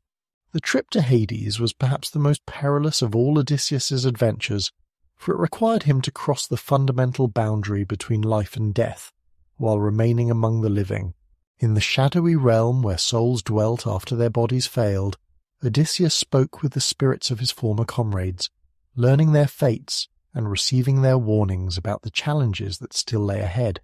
Tiresias revealed that Odysseus would indeed reach home, but only after losing all his companions and enduring trials that would test his heroic nature to its absolute limits. The journey back toward the world of the living took Odysseus past the island of the Sirens, those bird women whose song contained all the knowledge that had ever existed or ever would exist. Their music was irresistible, drawing ships to destruction on the rocky shores where the singers perched among the bleached bones of previous victims.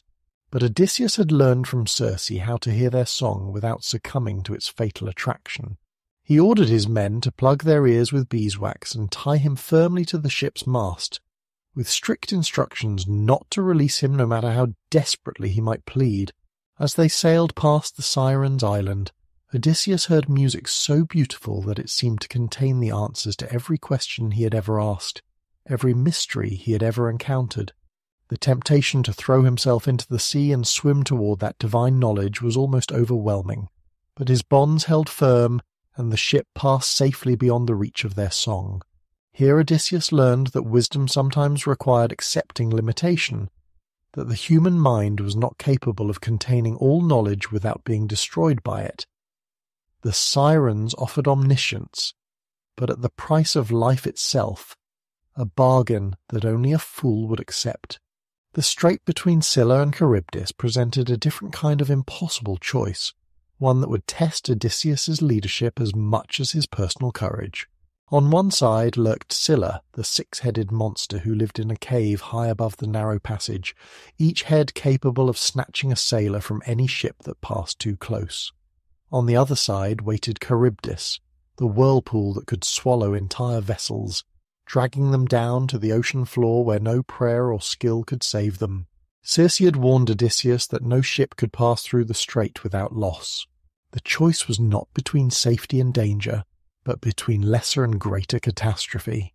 Odysseus chose to sail closer to Scylla, accepting the certain loss of 6 men rather than risking his entire crew to the whirlpool's hunger. The decision required the hardest form of heroic leadership, sacrificing some to save others, choosing the better of 2 terrible alternatives. As Scylla's head struck like serpents and 6 of his best men disappeared into her cave, their screams echoing across the water, Odysseus learned that command sometimes demanded watching helplessly while those who trusted him suffered and died. No amount of personal courage or individual skill could prevent every tragedy, and a true leader had to accept responsibility for losses that could not be avoided while continuing to protect those who remained. The final test came on the island of the sun god Helios, where the hero's exhausted and starving companions, despite his warnings and prohibitions, slaughtered and ate the sacred cattle that belonged to the god. Odysseus, who had gone inland to pray for divine guidance, returned to find his men feasting on divine beef, their desperation having overcome their reverence for the gods. The punishment was swift and total. When they put to sea again, Zeus struck their ship with a thunderbolt that shattered it to splinters, drowning every man except Odysseus himself. He survived by lashing together the mast and keel, creating a makeshift raft that carried him across 9 days of storm-tossed seas to the island of the nymph Calypso. For 7 years, Odysseus remained Calypso's prisoner and lover on her hidden island, where time moved differently, and mortal concerns seemed as distant as half-remembered dreams. The nymph offered him immortality and eternal youth if he would abandon his futile desire to return home, pointing out that his wife was aging while he remained eternally young, that his kingdom had probably forgotten him, that his son had grown up without knowing his father. But Odysseus, despite the physical comfort and supernatural pleasures of Calypso's island, found himself sitting daily on the shore, gazing westward toward the home he could not forget. His tears mixed with the spray from waves that stretched unbroken to the horizon, and his heart ached with a longing that even divine companionship could not heal. This was perhaps the deepest test of his heroic nature. Would he choose immortal ease over mortal responsibility, eternal pleasure over the finite but meaningful connections that defined human existence? When Athena finally intervened on his behalf, convincing Zeus to order Calypso to release her captive, Odysseus chose mortality over divinity, home over paradise, the difficult love of real relationships over the perfect but ultimately empty affection of a goddess who could offer everything except the particular meaning that came from being mortal among mortals. The raft journey that followed nearly killed him, as Poseidon, learning of his release, sent one final storm to destroy the hero before he could reach safety. Only divine intervention by the sea nymph Ino, who gave him a magical veil that prevented drowning, allowed Odysseus to reach the shores of Scheria, home of the Phaeacians, those happy people who lived closer to the gods than any other mortals.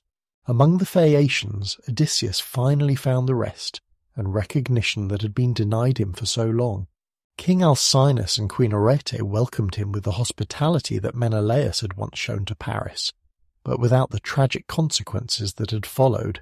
Here, in the palace gardens where fruit ripened year-round and flowers bloomed eternal, Odysseus told the complete story of his wanderings, transforming his sufferings into narrative art that would preserve them for all time.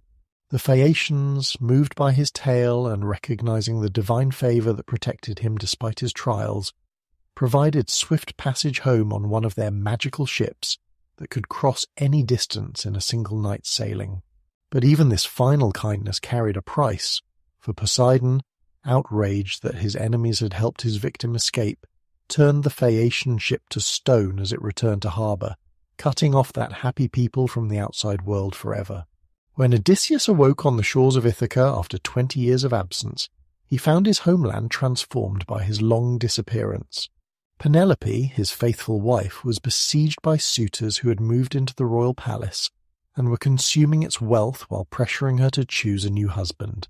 These men claimed legal justification for their behaviour, arguing that Odysseus was certainly dead and that the kingdom needed a new king to provide stability and protection. But their true motivation was greed rather than patriotism. They saw in the kingship of Ithaca not a responsibility but an opportunity for personal enrichment, while in Penelope they saw not a grieving widow but a prize to be won along with her inheritance. Their presence in the palace was not the respectful courtship that widows of noble families traditionally received, but something closer to an occupation by armed guests who refused to leave.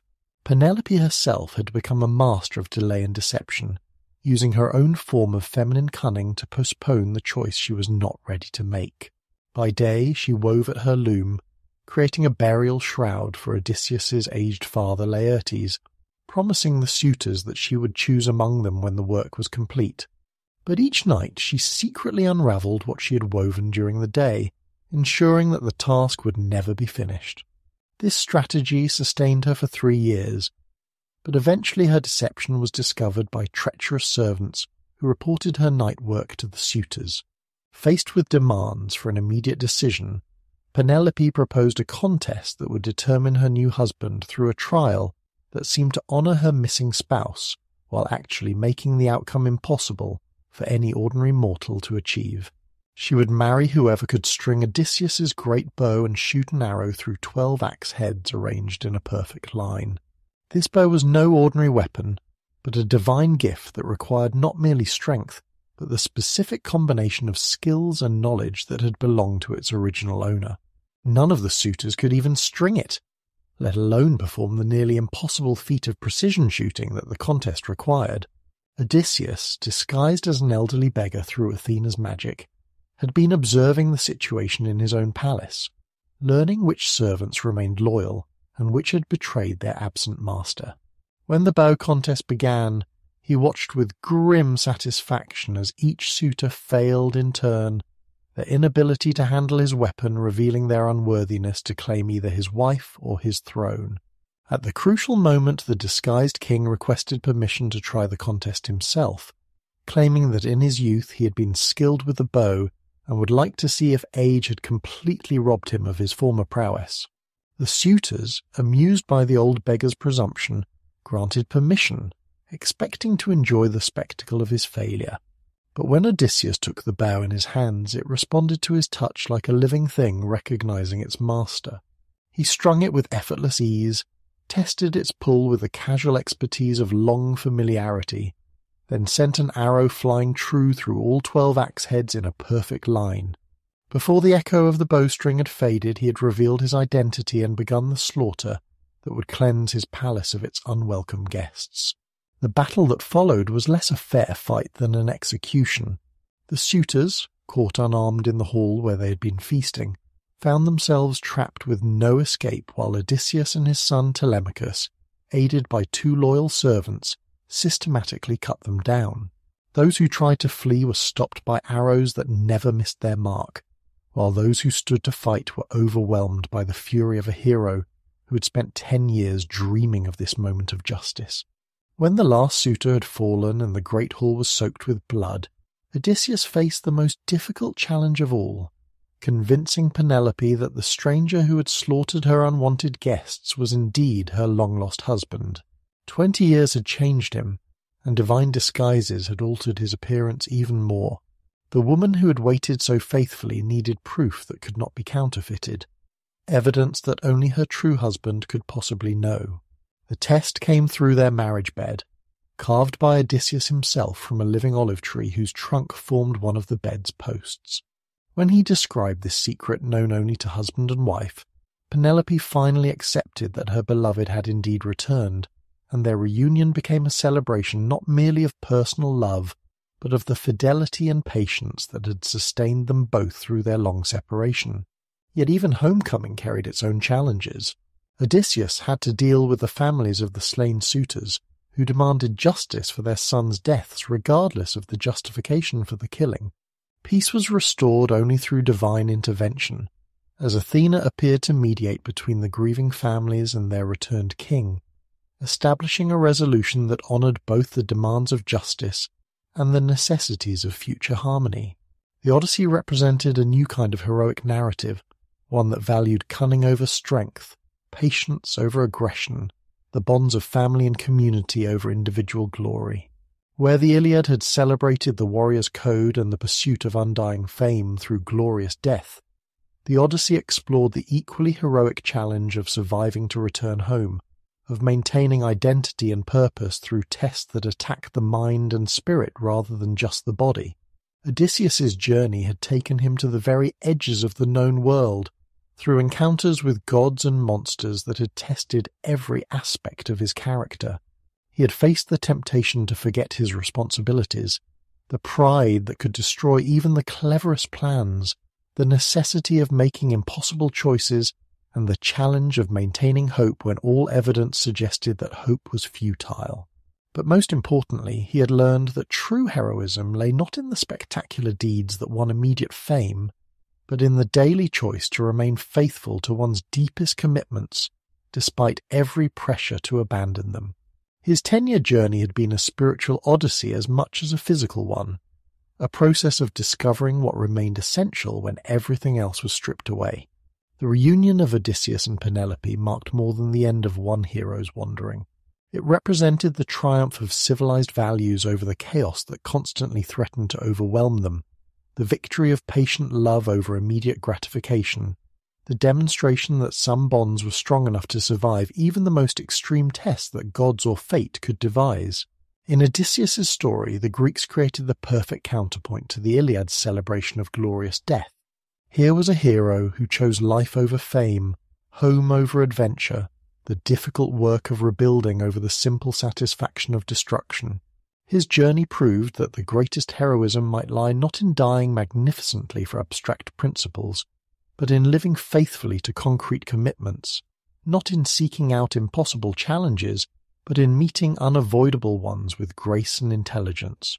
The Odyssey concluded the great cycle of Trojan stories that had begun with a beauty contest among goddesses, and ended with the restoration of a single family on a small island kingdom. But in that personal story was contained everything that made the heroic age worthy of eternal remembrance: the courage to face the unknown, the wisdom to adapt to circumstances beyond control, the loyalty that sustains relationships across time and distance, and the understanding that true victory lies not in conquest but in homecoming, not in escaping one's humanity but in fulfilling it completely. With Odysseus's return, the Age of Heroes drew to its natural close, its greatest stories told, its deepest lessons learned, its most profound truths embedded forever in the cultural memory of humanity.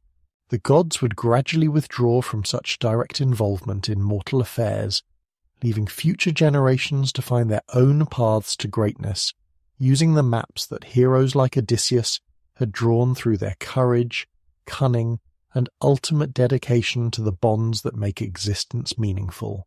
As Odysseus settled back into the rhythms of domestic life on Ithaca, as the great heroes found their final rest in tombs that would become shrines for future generations, as the gods gradually withdrew from the daily affairs of mortals, the stories themselves began their own remarkable journey through time.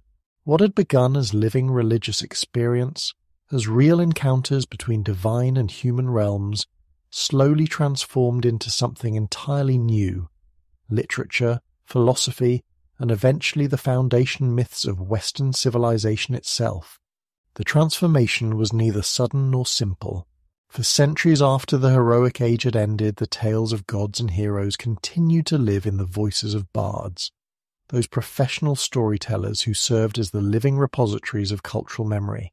These wandering singers carried within their minds vast treasure houses of narrative, genealogy, and traditional knowledge, preserving through purely oral transmission stories that might otherwise have vanished like morning mist. The bards were far more than mere entertainers. They were the keepers of collective memory, the guardians of cultural identity, the living links between present generations and their heroic ancestors. At royal courts and humble gatherings alike, they would sing of ancient deeds and divine interventions, their voices accompanied by the lyre's strings, their memories trained to hold thousands of lines of poetry with perfect accuracy. This oral tradition possessed qualities that written literature would struggle to match.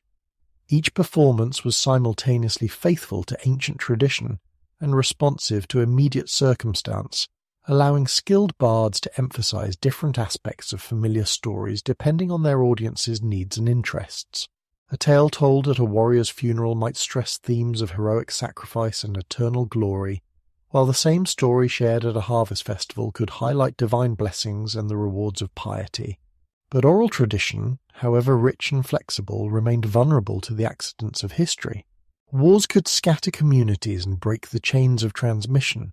Plagues could claim entire generations of bards before their knowledge had been fully passed to apprentices. Economic changes could eliminate the royal courts and noble households that traditionally supported professional storytellers, leaving the ancient tales without institutional protection. The solution emerged gradually through the revolutionary technology of alphabetic writing, which Greek communities had adapted from Phoenician merchants during the 8th century before the Common Era. This new tool for preserving language offered possibilities that previous writing systems had never achieved. The complete and permanent recording of spoken poetry, with all its rhythmic complexity and verbal artistry intact. Among the earliest and most significant beneficiaries of this new technology was the poet known to later ages as Homer, whose very name became synonymous with the highest achievements of epic poetry. Whether Homer was a single individual, a tradition of bards working within a particular school, or a convenient label for the culmination of centuries of oral development, remains one of literature's most enduring mysteries. But the poems attributed to him, the Iliad and Odyssey, represent something unprecedented in human cultural history: the complete crystallization of oral tradition into permanent literary form. Homer's achievement went far beyond simple transcription of existing songs. The Iliad and Odyssey revealed a unified artistic vision that transformed scattered heroic tales into coherent theological and philosophical statements about the nature of existence, the relationship between gods and mortals, and the meaning of human striving in a cosmos governed by forces beyond complete understanding. These epics became not merely stories but foundational texts that would shape Greek thinking about everything from proper behaviour in war to the responsibilities of leadership, from the nature of divine justice to the value of persistent effort in the face of overwhelming obstacles. Working in parallel with Homer, though perhaps slightly later, Hesiod provided a different but equally important service to Greek culture. Where Homer had focused on heroic narrative, Hesiod undertook the systematic organization of theological knowledge, creating in his Theogony something approaching a definitive account of divine genealogy and cosmic history. His works and days offered moral instruction grounded in mythological authority, showing how the ancient stories could provide practical guidance for agricultural life and social relationships. Hesiod's contribution was essentially scholarly, an attempt to reconcile conflicting local traditions and create coherent explanations for the complex relationships among gods, heroes, and natural phenomena. His work revealed both the diversity of Greek mythological traditions and the underlying patterns that connected apparently separate stories into larger meaningful structures. As Greek civilization matured and city-states developed their distinctive institutions, the ancient myths underwent further transformation through the medium of tragic drama. Playwrights like Aeschylus, Sophocles, and Euripides discovered in traditional stories vehicles for exploring the most profound questions of human existence: the nature of justice, the limits of knowledge, the relationship between individual will and cosmic necessity. The tragic poets' reinterpretations often emphasized aspects of familiar myths that earlier treatments had left implicit or undeveloped. Aeschylus's Oresteia trilogy transformed the simple revenge story of Agamemnon's murder into a complex meditation on the evolution of justice, from personal vendetta to institutional law. Sophocles' Oedipus Rex used the Theban cycle to explore the tragic irony of human knowledge and the terrible consequences of trying to escape divine will through rational planning. These dramatic adaptations served political as well as artistic purposes. Each Greek city-state possessed its own mythological traditions, often emphasizing stories that supported local claims to honor, legitimacy, or divine favor. Athenian poets naturally celebrated heroes associated with their city, while Spartan versions of the same stories might emphasize different values and different outcomes. The myths became vehicles for civic propaganda, tools for creating community identity and justifying political arrangements. Yet even as the stories were being adapted for local purposes, they were also undergoing more fundamental transformation through the work of philosophers who questioned their literal truth while recognizing their cultural importance. Xenophanes of Colophon, writing in the 6th century before the Common Era, launched one of the earliest systematic critiques of traditional mythology, pointing out that mortals created gods in their own image, attributing to divine beings the same physical forms and moral limitations that characterized human existence. His observations about the anthropomorphic nature of Greek gods opened questions that would preoccupy thinkers for centuries. If the traditional stories were not literally true, what kind of truth did they contain? How could rationally educated people continue to find meaning in narratives that seem to contradict observation and logical analysis? Plato's response to these questions proved both influential and problematic for the future of mythological interpretation. In his Republic and other dialogues, he distinguished between myths that were useful for social and educational purposes, which he called noble lies, and stories that were harmful because they presented gods and heroes behaving in ways that corrupted public morality. Some traditional tales could be retained because they taught valuable lessons about courage, justice, and piety, while others needed to be rejected or heavily revised to eliminate their potentially corrupting influence. This utilitarian approach to mythology established a pattern that would persist through subsequent centuries. the evaluation of traditional stories not for their intrinsic truth or artistic merit, but for their social and political usefulness. Plato's concept of noble lies would later be invoked by rulers and religious authorities seeking to justify the manipulation of popular beliefs for allegedly beneficial purposes. The Stoic philosophers developed a different strategy for dealing with mythological material that seemed rationally problematic. Rather than rejecting or censoring traditional stories, they interpreted them as elaborate allegories containing profound philosophical truths expressed in symbolic rather than literal language. Zeus's thunderbolts represented the cosmic logos, the rational principle that governed universal development. Heracles' labours symbolized the soul's struggle to overcome irrational passions and achieve philosophical wisdom.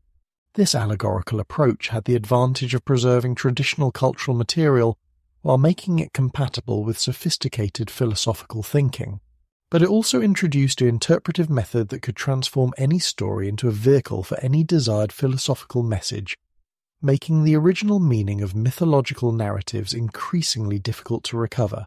A more radical approach was taken by Euhemerus, a philosopher who argued that the gods had originally been great kings and heroes whose achievements had been gradually exaggerated through repeated telling until they were remembered as divine beings.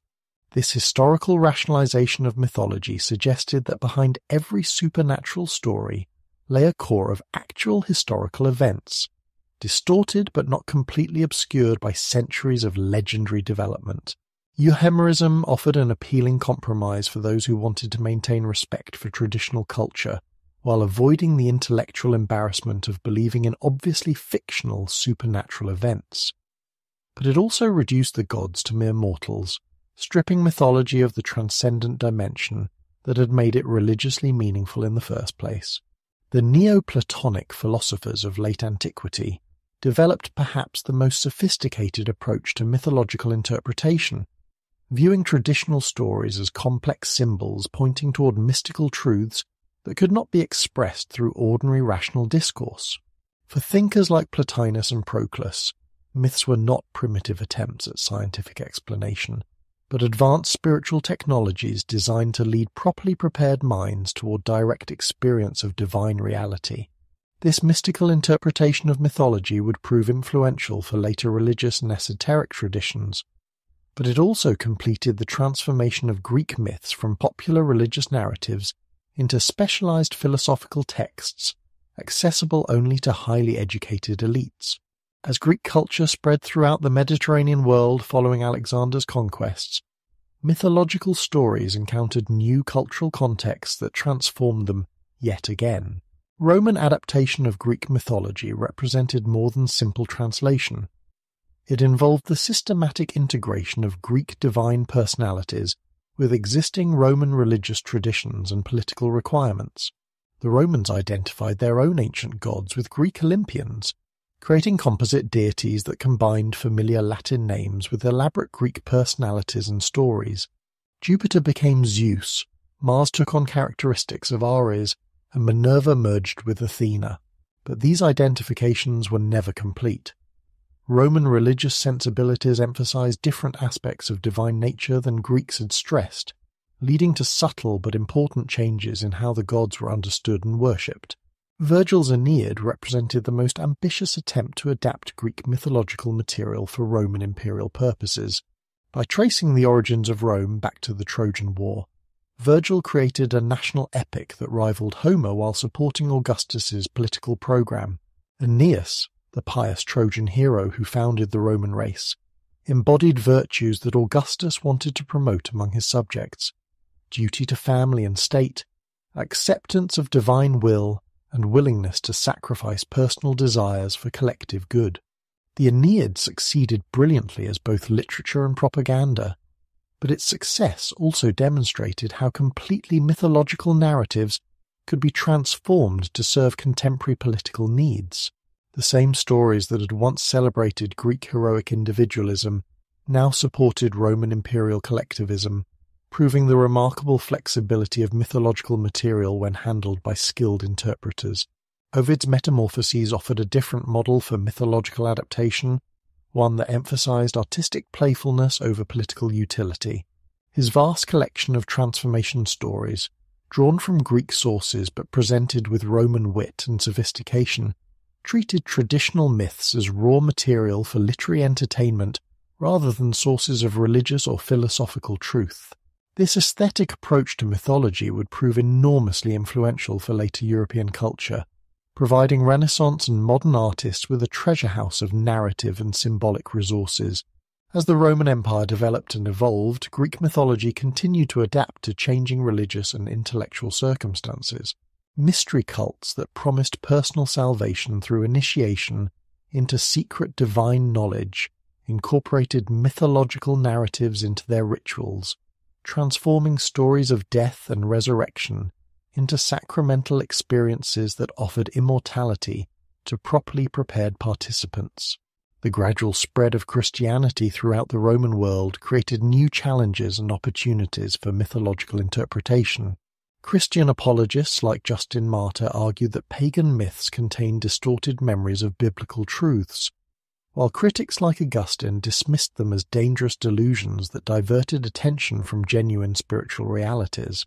But the complete rejection of classical mythology proved impossible for educated Christians, who had been raised on Homer and Virgil, and could not simply abandon the cultural foundation of their education. Instead, they developed allegorical interpretations that transformed pagan gods into symbols of Christian virtues or warnings about spiritual dangers. Venus became a representation of divine love, while Mars symbolized the Christian warrior's battle against sin and temptation. This Christianization of classical mythology allowed ancient stories to survive the collapse of pagan religion, but only in heavily modified forms that often bore little resemblance to their original meanings. The gods who had once been worshipped as real supernatural beings became characters in moral allegories, teaching tools for Christian education, or simply decorative elements in art and literature. By the time the last pagan temples were closed and the Olympic Games were banned, Greek mythology had completed its transformation from living religious tradition to cultural artifact. The stories continued to be told, but they were no longer believed in the way their creators had believed them. They had become literature, philosophy, art and decoration, but they were no longer religion in any meaningful sense. Yet this transformation, however distant it might seem from the original spirit of Greek mythology, also represented a kind of victory. The stories had survived the collapse of the civilization that created them, the disappearance of the gods they celebrated, and the triumph of a completely different religious worldview. They continued to speak to human hearts and minds not because people believed they were factually true, but because they contained truths about human nature and cosmic order that transcended their particular cultural origins. The evolution of Greek mythology from oral tradition through literary crystallization to philosophical interpretation and religious adaptation revealed both the flexibility and the persistence of narrative forms that successfully capture fundamental aspects of human experience. Each generation found new meanings in ancient stories, new applications for familiar symbols, new ways of using traditional material to address contemporary concerns.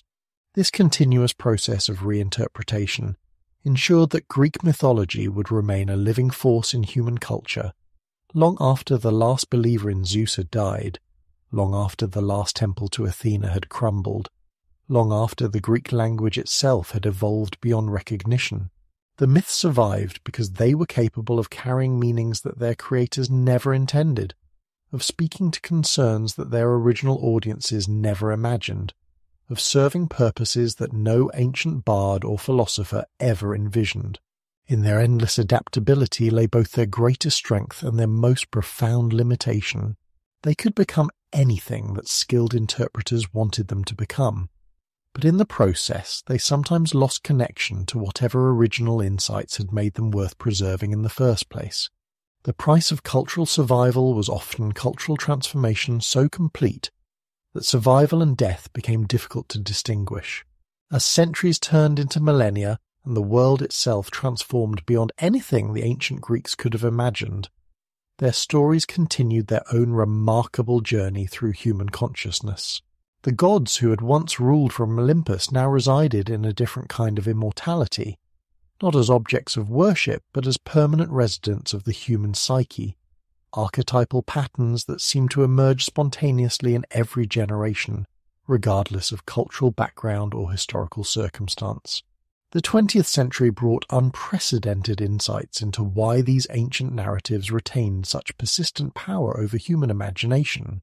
Carl Jung, the Swiss psychiatrist whose exploration of the unconscious mind revolutionized our understanding of human psychology, discovered that certain symbolic patterns appeared with remarkable consistency across cultures and historical periods, suggesting the existence of what he termed the collective unconscious, a shared psychological inheritance that connected all human beings to common archetypal experiences. Jung's research revealed that the Greek gods and heroes were not merely products of one particular culture's imagination, but expressions of universal psychological patterns that existed within every human mind. Zeus represented the archetype of the wise king, the paternal authority figure who must balance justice with mercy, power with responsibility. Athena embodied the anima, the feminine principle of wisdom and strategic thinking, that complemented masculine force with intelligence and foresight. The archetypal patterns Jung identified in Greek mythology extended far beyond individual divine personalities to encompass fundamental structures of human experience itself.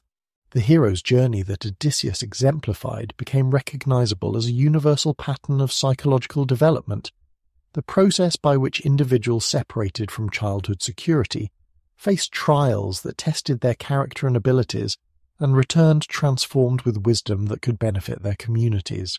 Persephone's descent into the underworld and return to the surface world represented the archetypal pattern of death and rebirth that appeared in mythologies worldwide, reflecting the psychological necessity of periodic renewal, the death of old identities that must occur before new growth became possible. Her story spoke to the universal human experience of loss, transformation, and eventual restoration that characterized every significant life transition. The concept of shadow work, Jung's term for the integration of repressed or denied aspects of the personality, found perfect expression in the Greek understanding of divine complexity. The gods were neither purely good nor purely evil, but embodiments of psychological wholeness that included both constructive and destructive potentials. Apollo's gifts of music and prophecy coexisted with his capacity for vengeful anger, while Aphrodite's power to inspire transcendent love could also drive mortals to destructive obsession. These psychological insights helped explain why Greek mythology continued to resonate with audiences who no longer believed in the literal existence of the Olympic pantheon. The stories functioned as maps of the human psyche, guides for navigating the complex internal landscape of drives, desires, fears, and aspirations that every individual carried within themselves. They provided symbolic language for experiences that were otherwise difficult to articulate or understand.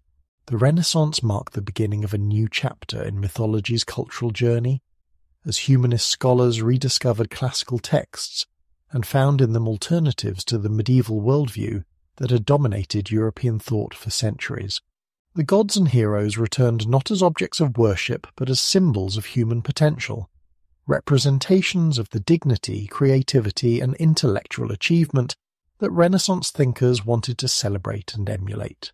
Artists like Botticelli transformed Aphrodite into the embodiment of divine beauty that could inspire spiritual as well as physical love, while sculptors like Michelangelo found in heroic figures like Perseus and David models for representing the human form at its most perfect and powerful. The mythological narratives provided rich sources of imagery and meaning that allowed Renaissance creators to explore themes of transformation, aspiration, and the relationship between human and divine that medieval art had approached very differently. The Romantic poets of the 18th and 19th centuries discovered in Greek mythology a language for expressing their own revolutionary ideas about inspiration, creativity, and the relationship between individual consciousness and cosmic forces. Poets like Keats found in stories of divine encounters metaphors for the creative experience itself, the moment when ordinary human awareness touched something transcendent and returned bearing gifts of beauty and insight.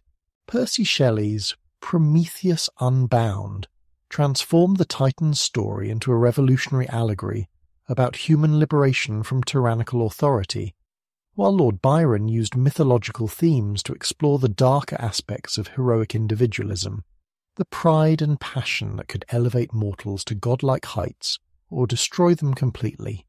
The modern era has witnessed an explosion of mythological reinterpretation that spans every artistic medium and addresses every contemporary concern.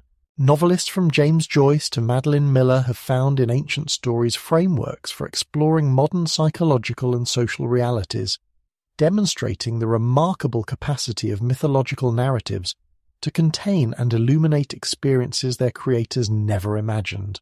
Joyce's Ulysses transformed Odysseus's journey home into a meditation on urban alienation and the search for meaning in industrial society, while Miller's Circe used the sorceress's story to examine questions of female agency and power that ancient audiences might not have recognized but that contemporary readers find compelling and relevant. Cinema has proved particularly adept at adapting mythological material for popular audiences, from the spectacular sword and sandal epics of the mid-20th century to the sophisticated psychological explorations of more recent films. The visual medium allows for literal representation of divine encounters and supernatural events, while using modern storytelling techniques to make ancient characters and conflicts accessible to contemporary sensibilities. The Marvel Cinematic Universe's treatment of Thor demonstrates how mythological figures can be completely reimagined while retaining the essential archetypal qualities that made them meaningful in the first place. This Thor bears little resemblance to the Norse god of thunder, but he still embodies the archetypal patterns of divine power, learning wisdom through humility, supernatural ability balanced by moral responsibility. Popular culture's embrace of mythological themes extends beyond entertainment to therapy, education, and personal development. Joseph Campbell's concept of the monomyth, derived largely from his analysis of Greek heroic narratives, has become a standard framework for storytelling in multiple media, while therapeutic approaches based on archetypal psychology help individuals understand their own life experiences through mythological patterns. The persistence of mythological influence in contemporary culture raises profound questions about the nature of human consciousness and the kinds of truths that transcend historical circumstance. Why do stories created by pre-literate societies continue to speak meaningfully to people living in technological civilizations that would be incomprehensible to their creators? Part of the answer lies in the recognition that Greek mythology addressed questions that remain as pressing today as they were 3 millennia ago. How should individuals balance personal desires with social responsibilities? What constitutes authentic heroism in a world where power can corrupt as easily as it can elevate? How can human beings find meaning and purpose in existence that seems to combine beauty and tragedy in equal measure? These eternal questions receive no final answers from Greek mythology, but the stories provide frameworks for thinking about them that acknowledge both their complexity and their urgency. The myths refuse to offer simple solutions or comfortable reassurances, instead presenting the human condition in all its ambiguous glory, its potential for both transcendence and catastrophe. The gods themselves embody this fundamental ambiguity. They are neither perfect moral exemplars nor simple cautionary tales, but complex personalities whose actions reveal the contradictions inherent in consciousness itself.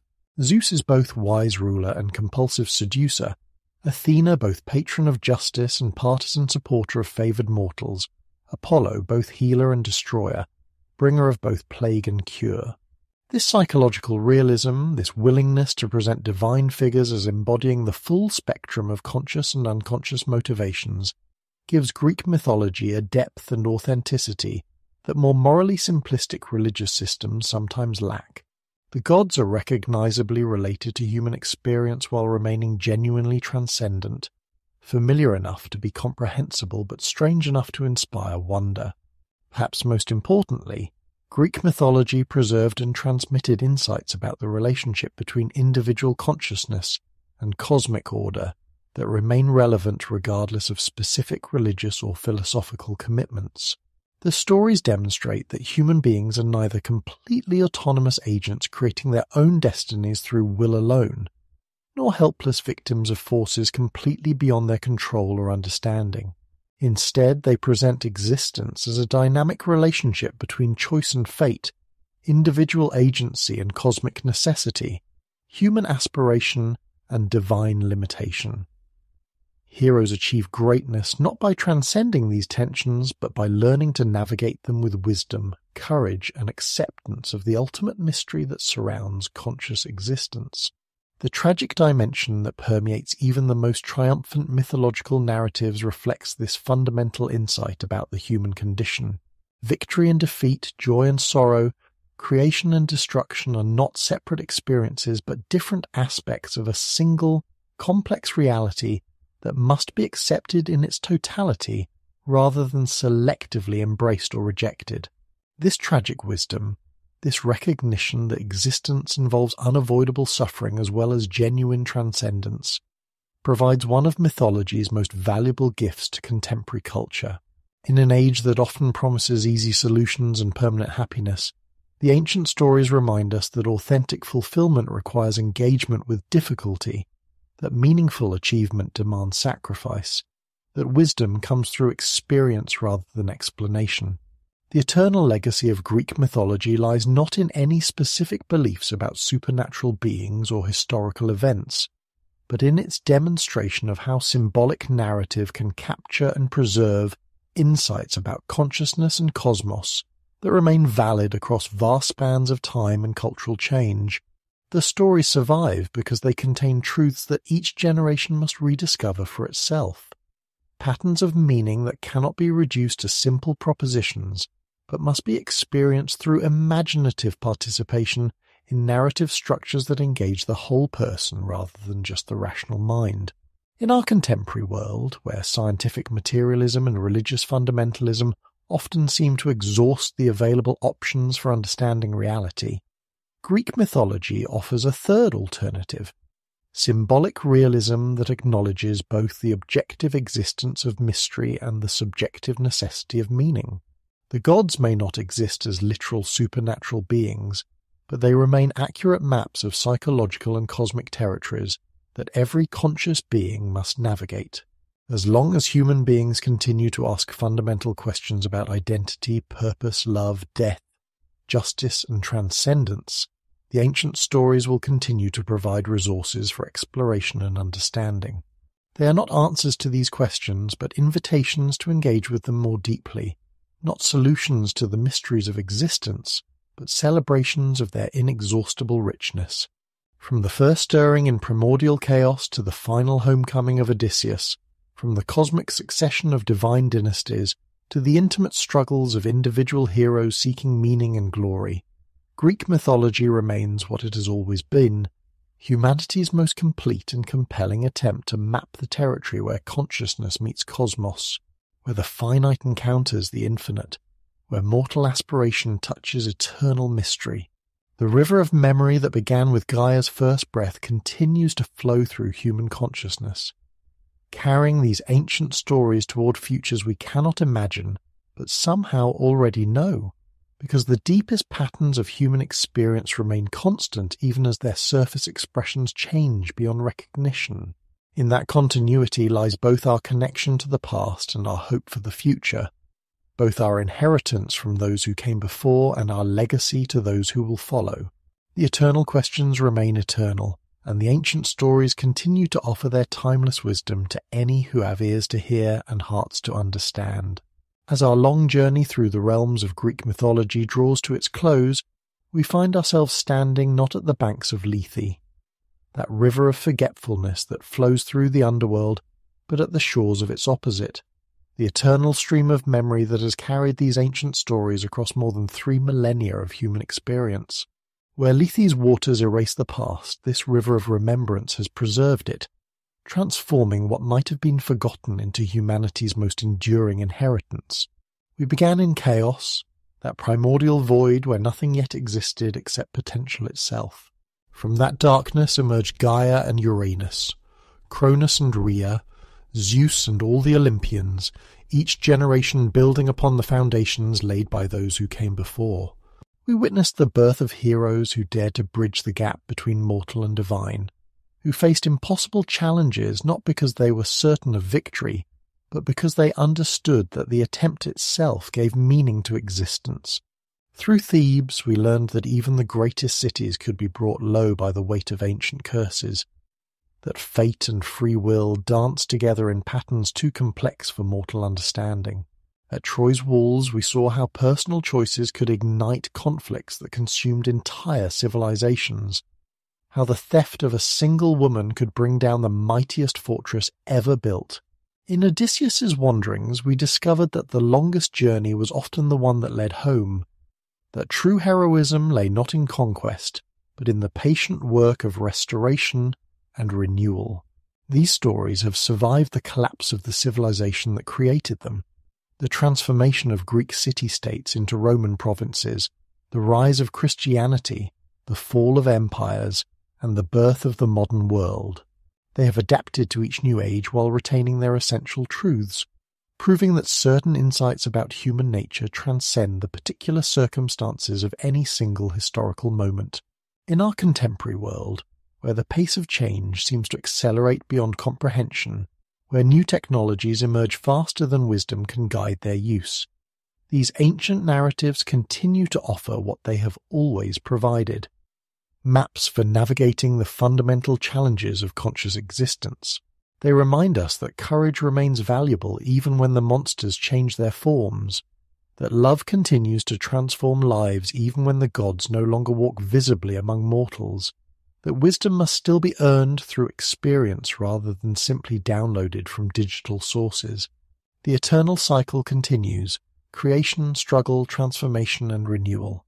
New heroes arise to face challenges their predecessors could never have imagined, while drawing strength from patterns established when the world was young.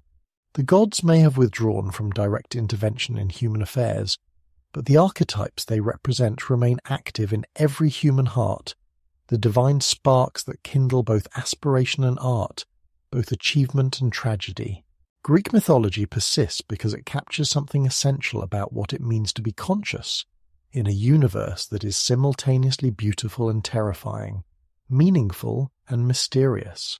These stories survive because they speak to experiences that every generation must face anew: the search for identity, the struggle against limitations, the desire for love and recognition, the confrontation with mortality, the hope for transcendence. As we return from this long journey through the realm of myth and memory, we carry with us not answers but better questions, not certainties but deeper appreciations for complexity, not simple truths but rich symbols that can guide us through whatever challenges await in our own heroic journeys. The river of memory flows on, carrying these ancient gifts toward futures we cannot imagine but somehow already know, because the deepest patterns of human experience remain constant even as their surface expressions change beyond recognition. In that continuity lies both our connection to the past and our hope for the future, the eternal questions and the timeless wisdom that helps us live with mystery rather than demanding simple answers. The stories continue, as they always have, as they always will.